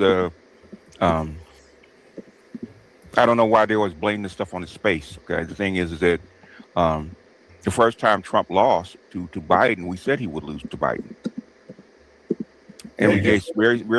You didn't say that. Y'all motherfuckers was on that person's side. Y'all only said this shit after the shit was over. Like there was no BGS stream where he said Biden was gonna fucking win. No one believes that shit. No one believes it. And B just lied because you remember Of course when Anger Man roasted BGS after the election, talking about he was a turncoat. you know what? I'm gonna leave y'all alone. Turn helmet. Yeah, let's get specific reasons why. And when Biden came in, we thought Biden would do something completely different than he did. Okay, we had no idea Biden was going to do something here. Okay, nobody does. To say that elected, we knew what Trump was about. Nobody knows until the guy gets in office. Even his own staff didn't know Trump was actually going to start this Iran thing. What does that tell you? What does that tell you? I mean, first of all, what kills me is this guy sitting there talking about Biden had plans on attacking them. Biden had talked about their nuclear facilities if Iran was really going to push up and really try to enrich more fissionable material, of which they had some talks on, and that situation came down. That wasn't even a plan that they even had. That's something that was discussed, but it wasn't even a plan. They had no. But there was already a plan in place, though. But somebody ripped up that plan upon them winning the presidency. I wonder who that was. Well, when Obama left, okay, Obama started his. They started their whole program with why am I forgetting the name of the program again? It's but anyway, they started the program with Iran, really to slow this down. Let's get things moving.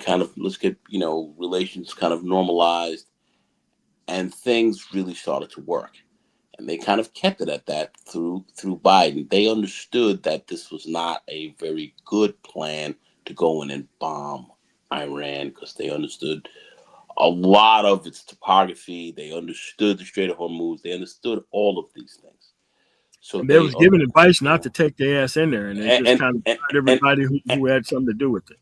And they didn't, but they waited for this guy to come in, and then Israel came in, and this is what happened. But they never had a plan on. But it feels like we're at a dog park, and we have like the green, kind of plastic bag over our hands, where we have to pick up these fucking Itmore droppings every time this motherfucker say something.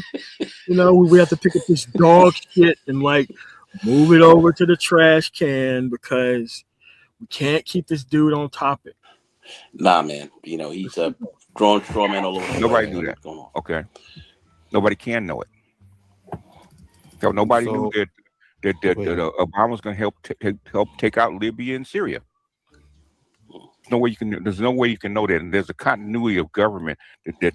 Okay, let's go back to these 5 questions that was asked. One was about Jasmine Crockett, and the other 5 was about black men in the Democratic Party. And somehow we are not discussing that.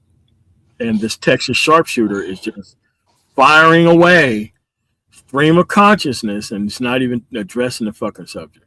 That exists. Okay? None of it. Mm-hmm. Okay. So we're talking about jazz. Oh, go ahead. Go ahead. And the fact is, and I don't know how. The thing is, what I get tired of doing in this space is educating people. Okay. You mean to your dumb nigga asking you? Who the fuck are you educating? Like, what is this you talking about? Like, bro, you don't educate people. Some niggas come up to you because they don't know shit. And you are the only person who tolerate these stupid motherfuckers because don't nobody else want to talk to these lost dumb niggas. And it's like, you don't. And here's the thing. You don't go nowhere to debate. Hell, you don't even debate us. And this is why Art kind of set this up so that way you can answer some questions, and you keep trying to straw man slay, and it's like, no, dude, you were supposed to answer specific questions that Art is not holding you to for fucking dumb reason, but that's just where we at. Let's keep going. You know why Trump won in 2016, okay? It wasn't that Trump won, Hillary Clinton lost. Because the DOD wanted her to lose. Now it's the Department of Defense fault that Hillary lost. Because of the laptops. Clinton admitted that right after. James Comey is the reason why Hillary Clinton lost that fucking election. Okay. Because of the laptop. Plausible deniability to do something fucking stupid, and they did. And that plausible deniability was not there in 2024. They did that shit on purpose. Took all the red hats down, took all the yard signs down, and put this motherfucker in office. And he completely turned around and kind of screwed up every single person or constituent that put him in office. Kamala Harris's election. He admitted that some people inside turned on Hillary. That's why she lost, and she didn't lose by that much. Okay. And the thing is, I understand. Okay, we still use the 19th and sometimes even 20th century tactics to actually get things done. Okay, this is 21st century, and the environment has changed. And if anything has proven that the environment has changed, is the manosphere and the black manosphere. Here we go. The black manosphere is not affecting national politics, man. What the fuck are you talking about? Gotten things done. We changed things that had nothing to do with voting, had nothing to do with politics, had nothing to do with a. But motherfucker, voting and policies is how you measure change. You can't say that things change and then the actual barometer of change that you can't point to. Because Donald Trump is in charge of everything. Child support didn't change. Alimony didn't change. Child custody didn't change. In fact, his wife wrote out all the kids out of Donald Trump's will when Donald Trump got fucking reelected. So that would mean that Donald Trump got taken to the fucking cleaners by his own wife that ain't even around him, by the way. Right? Or even not that much. But how can you claim all these fucking victories that the black manosphere is doing and shit? Just because you got a couple hundred dumb niggas paying attention to you doesn't mean you're affecting national fucking policy, bro. Stop with the foolishness. Look, I know you catching a dumb nigga bag off of these stupid fucking idiots, right? That money normally would be spent on these dudes going in the clubs, standing upside the wall, drinking the same dumb nigga drink and not talking to bitches. But now they just donate all the fucking money to your goofy ass, right? Oh God! Candidates doing stuff because the candidates are frozen for the most part.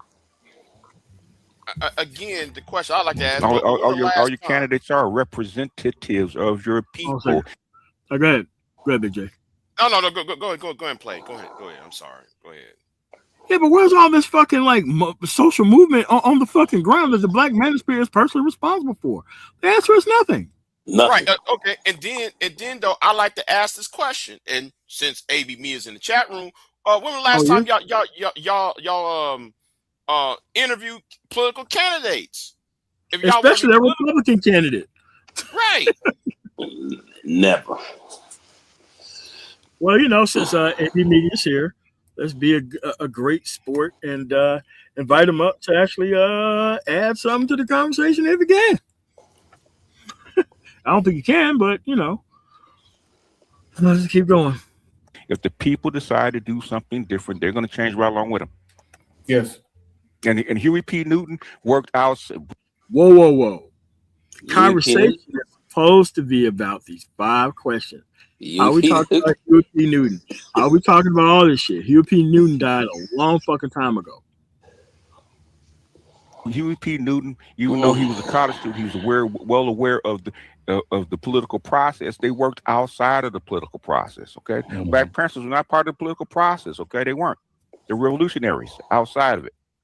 No, but you notice the politicians adopted what the Black Panthers were doing. They adopted it after they. Was it Republican shit that they was adopting, or was it Democratic shit what they was adopting?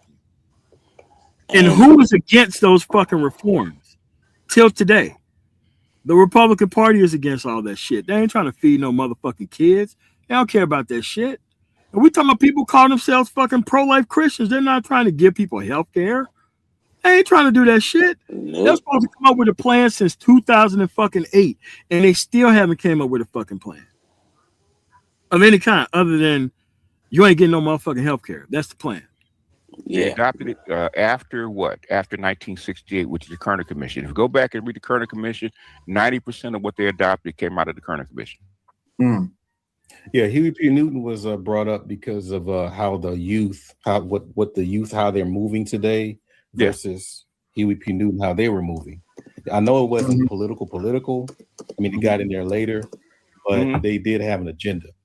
They had an agenda, and he knew. But the thing is, they came up with new tactics for the environment that they were in. Okay, right. And the thing is, I threw all that in there. What's happening right now is the youth. Number one, the youth have to decide what they want and stop being passive. Okay, even though if you well, you're young, but me being even a kid back then. Okay, now I talked to a whole bunch of civil rights. I wasn't born when he was in his heyday. Yeah. If I talk to a whole bunch of older civil rights leaders. Okay, so Kid Itmore was out talking to civil rights leaders. Shit is ridiculous. All right. Fucking so he went from talking to civil rights leaders to hanging out with dumb niggas online at 65 years old. And he's been 65 for the past 10 years, by the way. No, he's been 59. Ever 65. For that. But Kerner Commission came out when 67? 67 when it came out? And they were talking about race riots and everything else like that and all that. Well, anyway, go ahead, MOT, because almost 90% of the black people wasn't behind civil rights. Okay, they weren't. So, what the fuck is this crazy? 90% of black people was not behind civil rights. What the civil rights bill passed first, dumb nigga. What's going on, man? Bro, the questions were easy. The only thing I had to do was write them down. Like, you didn't have to show how stupid you was on other fucking issues. You didn't have to fucking do that. He addressed nothing so far that Mike went over and talked about. I mentioned that in the chat room. Somebody answered and said, I did. And I said, what did you address? He never got back with me.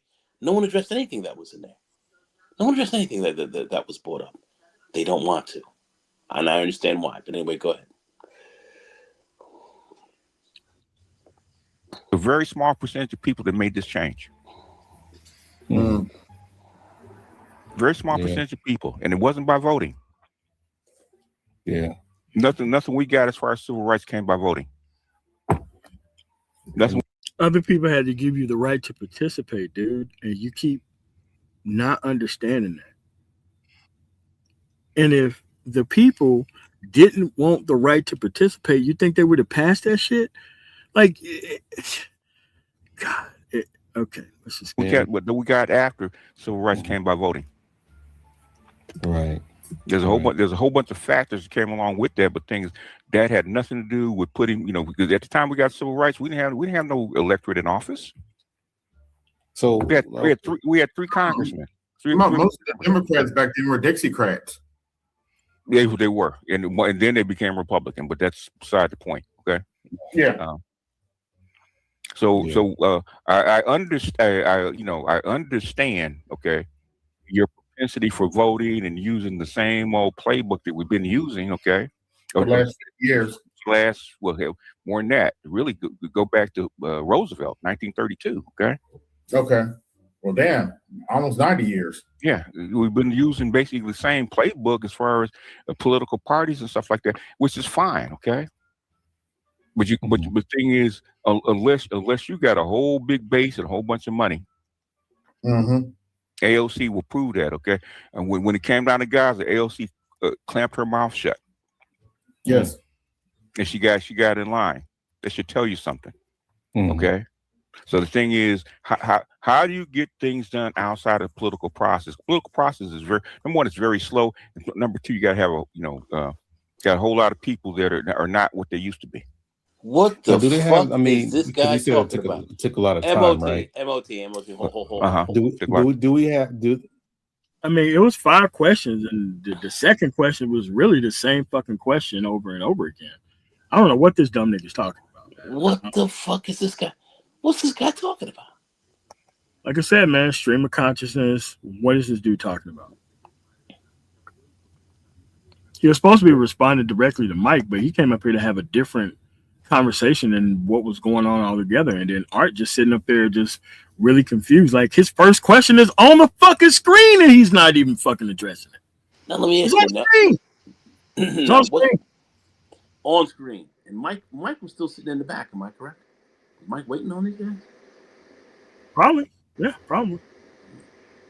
But I mean, why would he bring Mike up when you got Jasmine Crockett's face on the screen and the Delta November, still yups is just clapping and BGS is going through a stream of consciousness bullshit that ain't got nothing to do with what's going on. It's just like, man, the political conversation is over with. Over. As far as doing things outside of the political process to get things done, correct? It used to be that way. It used to be that way because you had a lot of gatekeepers, right? You have access to newspapers, you have access to media, you have access to the people. Guess who had access to the people? It's mainstream media and the politicians, okay? Right. But now we got social media. And got social media. Social media is bypassing all of that. That's what the leaders all over the world are complaining about. Social media is undermining their authority. Okay. My thing is, why not, and he's a tech guy. He should see this automatically. He's finally admitting that social media does have an effect. We have been trying to drill that into his head for like 12 years. No. But social media has an effect on stupid motherfuckers. It don't have an effect on people who know how to do research. The only thing social media has done is give a voice to a bunch of stupid fucking idiots. Because for every 100,000 stupid fucking idiots, you have another one of these Charleston white motherfuckers that just pop up out of nowhere. Following the system process, you wouldn't even have these people existing. But it's so many dumb niggas per capita. That's what creates these motherfuckers. Yeah, and as I told BGS yesterday, now is a good time to push for reparations, not because it may work, but This ABB just talking about pushing for reparations when they're with a Republican House, a Republican Senate, a Republican President, and a Republican Supreme Court. Now you want to push for fucking reparations when you live in a Republican state. Now, nobody prompted this dude to say this crazy shit.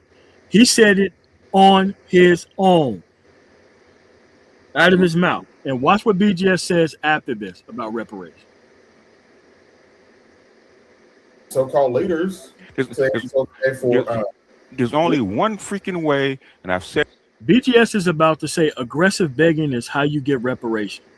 I want people to listen. He's about to say this shit. This is why the political conversation is fucking over. for the last 20 years, you're gonna get reparations, right? You're gonna have to involve Africa and put some kind of financial pressure on them to give you reparations. They're not gonna give reparations for nothing, you know. Yeah, you gotta talk about. All you guys are freaking Johnny come latelys as far as reparations. Me and okay, you're not gonna get reparations from Africa.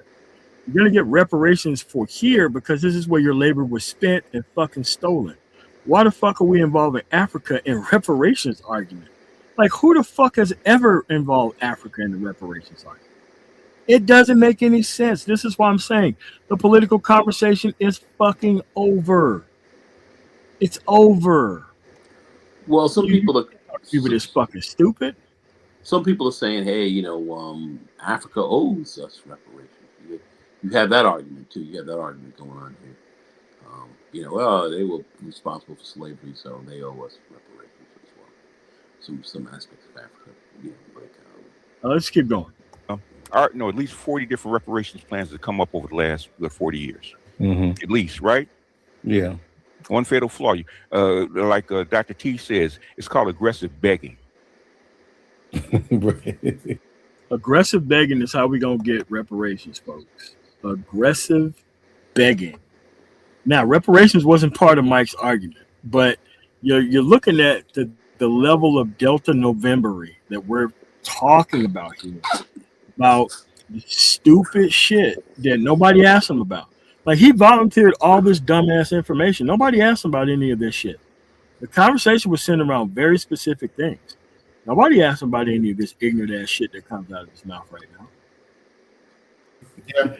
Yeah, because you had affirmative action that took a minute, but you had MLK standing behind Johnson.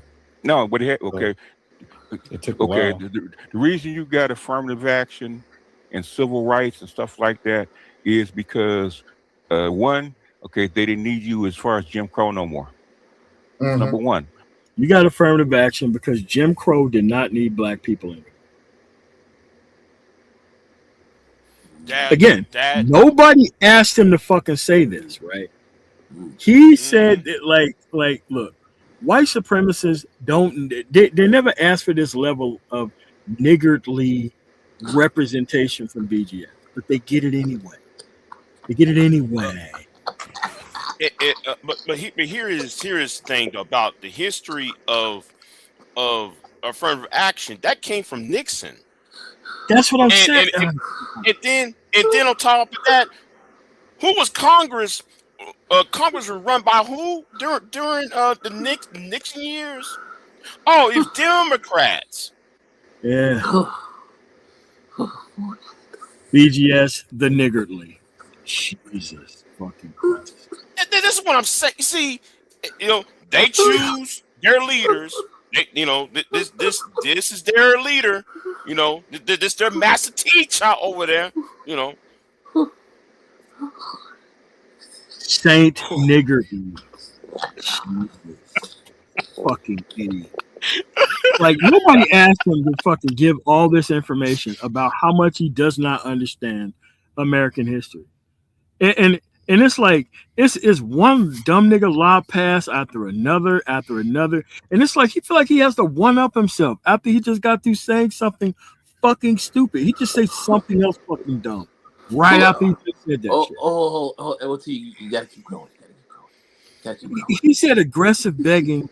Then he fuck that. My mother, I read that in the end of work. Okay, I remember the guy's name. Yeah, for the end of work, and when the cotton picker came, they displaced all the black workers. Okay, they displaced them all, so you didn't need them as far as revenue no more. So what do you do with them? Okay, which is what Eisenhower. Okay, so let's go to this. If they displace black workers, why the fuck would they invite them back into the workforce in another way if they don't give a fuck about them, BGS? I mean, that's just a simple fucking question. It's not even that fucking hard. Dude, you could have just drank your fucking Metamucil and went to fucking bed. You didn't even have to come up. You didn't have to come up. This thing. Drank your motherfucking Ovaltine and fucking went to bed. But no. You had to bring your dumb ass up and prove that you don't know shit about American history. Saying there's only 3 ways to get rid of an unwanted population. Okay, what are they? Anybody know?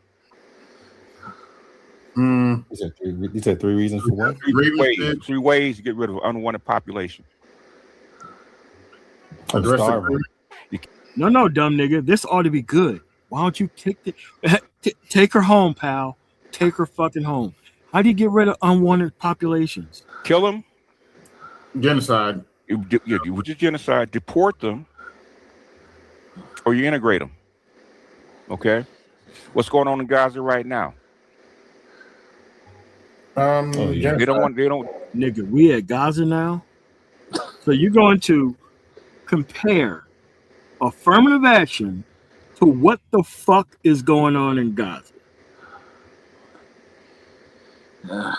You're going to compare affirmative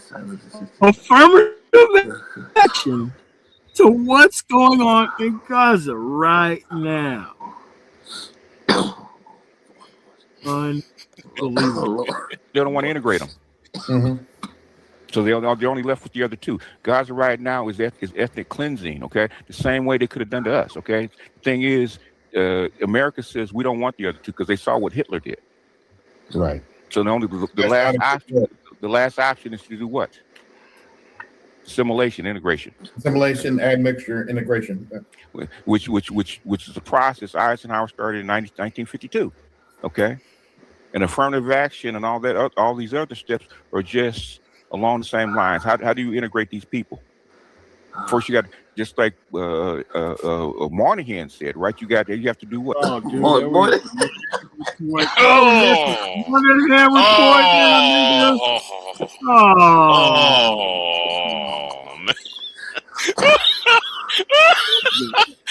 I knew we were going to get to Moynihan at some point.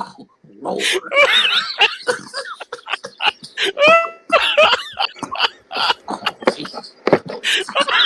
tired.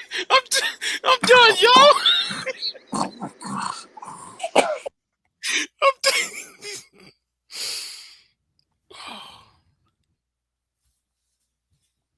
Moynihan. We're at Moynihan now? Oh my God. Anyway. Okay, man. He's trying to make us pass the fuck out. That's what he's trying to do. Yeah, he's trying to get us to stroke the fuck out on the panel, man. That's what he's trying to do. He's trying to kill us. I don't know. I got it. I don't know. I got it. And he's trying to kill us. I don't know if I'm gonna make it. But anyway, go ahead. Yeah. But you have to heal them. You have to repair them first, right? Mm-hmm. Right. Okay. And what actually happened instead is that fucked everything up. Is Pauli Murray and Eleanor Roosevelt got ahead of these the policymakers, and they introduced Jane Crow into civil rights, which is Okay. So we went from affirmative action, and then we went back to Eleanor fucking Roosevelt. And now we're trying to land the plane. making white women minorities. Mm-hmm. Now, how now if we got just think if we got 100% of all our affirmative action and our equal opportunities, where would the black people be? Way ahead. We'd be way ahead. Okay. Mm-hmm. And shout out. Oh, go ahead. I'm sorry. No, go ahead. No, I was going to shout out. Somebody gave you some homage there. Shout out to Mississippi Delta guy for the BGS chat. Is the BGS tax.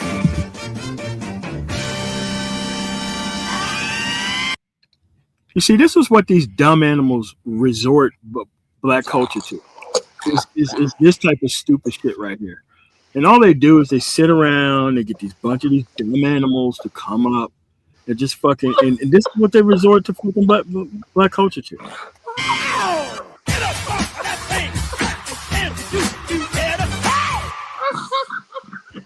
And MOT says push for reparations with Republicans in office. No, it doesn't. It doesn't matter who's in. Okay, you had a black president and a Democratic Congress right after 2008. Okay. Mm-hmm. You could have pushed for it. The Democrats could have pushed for it in 2018. Okay.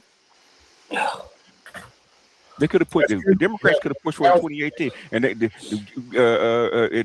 both FBA and ADOS was your best chance to get it for the Democrats to get behind it in 2018 because they're under fire. Okay, and whoa! This ADOS shit wasn't around at 2018. No, man. This is wow. And black folks helped screw it up. But also the Democrats showed they didn't really want to give it to you. It ain't the first time. The only way you're gonna get reparations is there's one way, and every time I mention it, I get cut down. Okay. But why is it just the Democrats that got to give you reparations? What about the Republicans that's actually going to be able to vote for this shit? Right. And I'm telling you right now, across the country, you get a person who don't know shit about politics. You're talking about what the Democrats need to do. Get them out the fucking building. And preferably not the way they came in. You don't know what the fuck is going on with the process. And you walk in, hands out for fucking reparations. You should be forcibly removed from the property. Yeah. In as many pieces and as many buckets as it takes to get you the fuck out. Oh, boy. This is amazing. And the $20 trillion they spent in the last 20 years, and it's something that even what's his name said. The what's his name? The Secretary of State. He said it. Okay, if you had spent a quarter of that money, okay, because we spent 20 some odd trillion dollars fighting these Sahel wars, is basically what you fought. Okay, if you had given $5 trillion, put in the sovereign wealth fund, and give it to black folks, and black folks do for Africa what China's doing for Africa, you have none of these goddamn problems, okay? So if we wouldn't have spent money on the Iraq and Afghanistan war, the Democrats, and only the Democrats, could have spent the money on black people.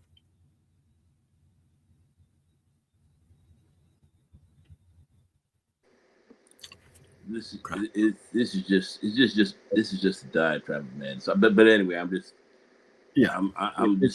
I am blown away by this. I keep saying the political conversation is fucking over. It never began. It never began. Never began. Go ahead. He was telling people that, but white people gonna white people. Oh, Colin Powell, yeah. Colin Powell said that. Okay. What does Colin Powell to do with this? If you plan it that way, that the United States can save money, maintain control over the continent, and fight back China, which is the number one adversary. Okay, you frame it that way, they'll fucking give it to you. Let's go back. So he said, if we frame the reparations argument, cotton, we will get it from just the Democrats only, right? But you have to frame it that way. Mm-hmm. They're not gonna give it to you for nothing. You know what it said. Power is not giving power. It only comes from a demand. You gotta have the right demand. Yes. Fucking Flavor Flav nigga in the background. It'll be media, man. He has no idea what fucking Trump, what fucking BGS is talking about, man. This dude was on his attaboy, yeah, man. Ooh, you so right. You know, that type of bullshit. He has no idea what the fuck BGS is talking about. I don't know what the fuck BGS is talking about. And the thing, you know, we've been doing this shit too long, man. We've heard everything. Yes, too long. Right. Everything they're saying now, we've already heard it before. It hasn't worked. You gotta try something new. You gotta try something that's fundamental. There's one party that's stopping it from happening, folks. And they still are trying to get the Democrats to do everything. Okay. You guys want to have this moral, you know, unfortunately, the world is not blue or red pill. The world is fucking black pill. We're finding that out right now. My especially God. with this president in office, okay? World's fundamentally black pill. I've okay. I think we end this before everybody don't crash any cars, don't get yourself hurt. You know, we're gonna end this, but we gotta help BGS on the panel and off the panel. So let's just help BGS out. Let's help him out. Let's help BGS out. Oh my God. Yeah, man. Let's help BGS out, man. He's gonna be coming in hot, and then we're gonna have to get him up out of here. Yeah, so he's gonna come down to the conversation, and then we're gonna have to get him up out of here. So let's help. Oh.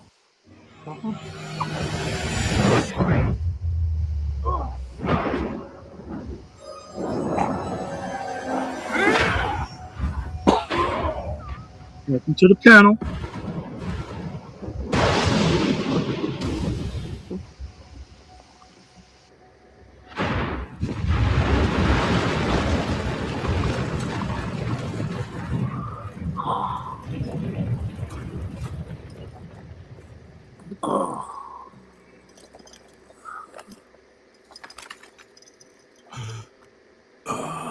And then we got to get him up out of here. Time for you to leave, buddy.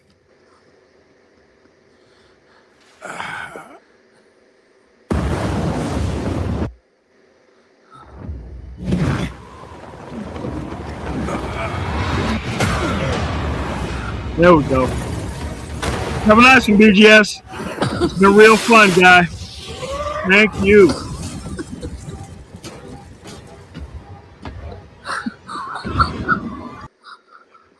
Cook that nigga! Bro, that was painful as shit. Gosh. This guy had no idea what the fuck he was talking about. Oh boy. What the fuck was BGS talking about there? This conversation is fucking over. BGS, you are welcome to go back to the dumb nigga ask me anything and the actual conversation about the gender war. That's where you fucking belong, bro. Bro, you don't belong talking about historical things. Look, I thank you and Obsidian for destroying our space and Kevin Samuels, right? Because it just shows you dodging the political history is what these people are experts at. This stuff ain't hard. It's literally, and this information isn't hiding from you either. You can go learn this stuff whenever you want to, but it's not a priority for you to learn it. It's only a priority for you to benefit from it. So what they do is they create all these Delta November cloning stations, like ART, like AB Media, and they just keep having the same dumbass conversations over and over again. There's nothing wrong with these people. There's nothing wrong with this space. These people had problems before they came to the Manosphere. The Manosphere became an excuse to be behind. Like before BGS, these people didn't even have an excuse for failing. They came here for cover for failing. Again, the conversation is over when it comes to politics. Now go. Sir. MOT. Anything else before we get up out of here? Yes. Thank you for inviting me up. I heard all I need to hear. I've seen all I need to see. I'm saying. Thank you.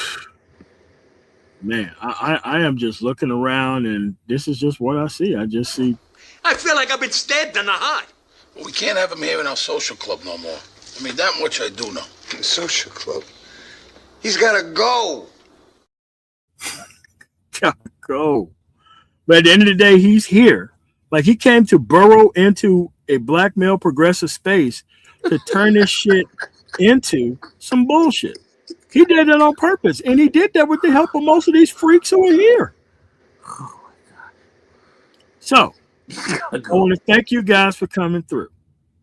And as before, our guiding light of the program and our spiritual advisor is going to leave us with some parting words. Let's give a word from our sponsor, Charles Manson.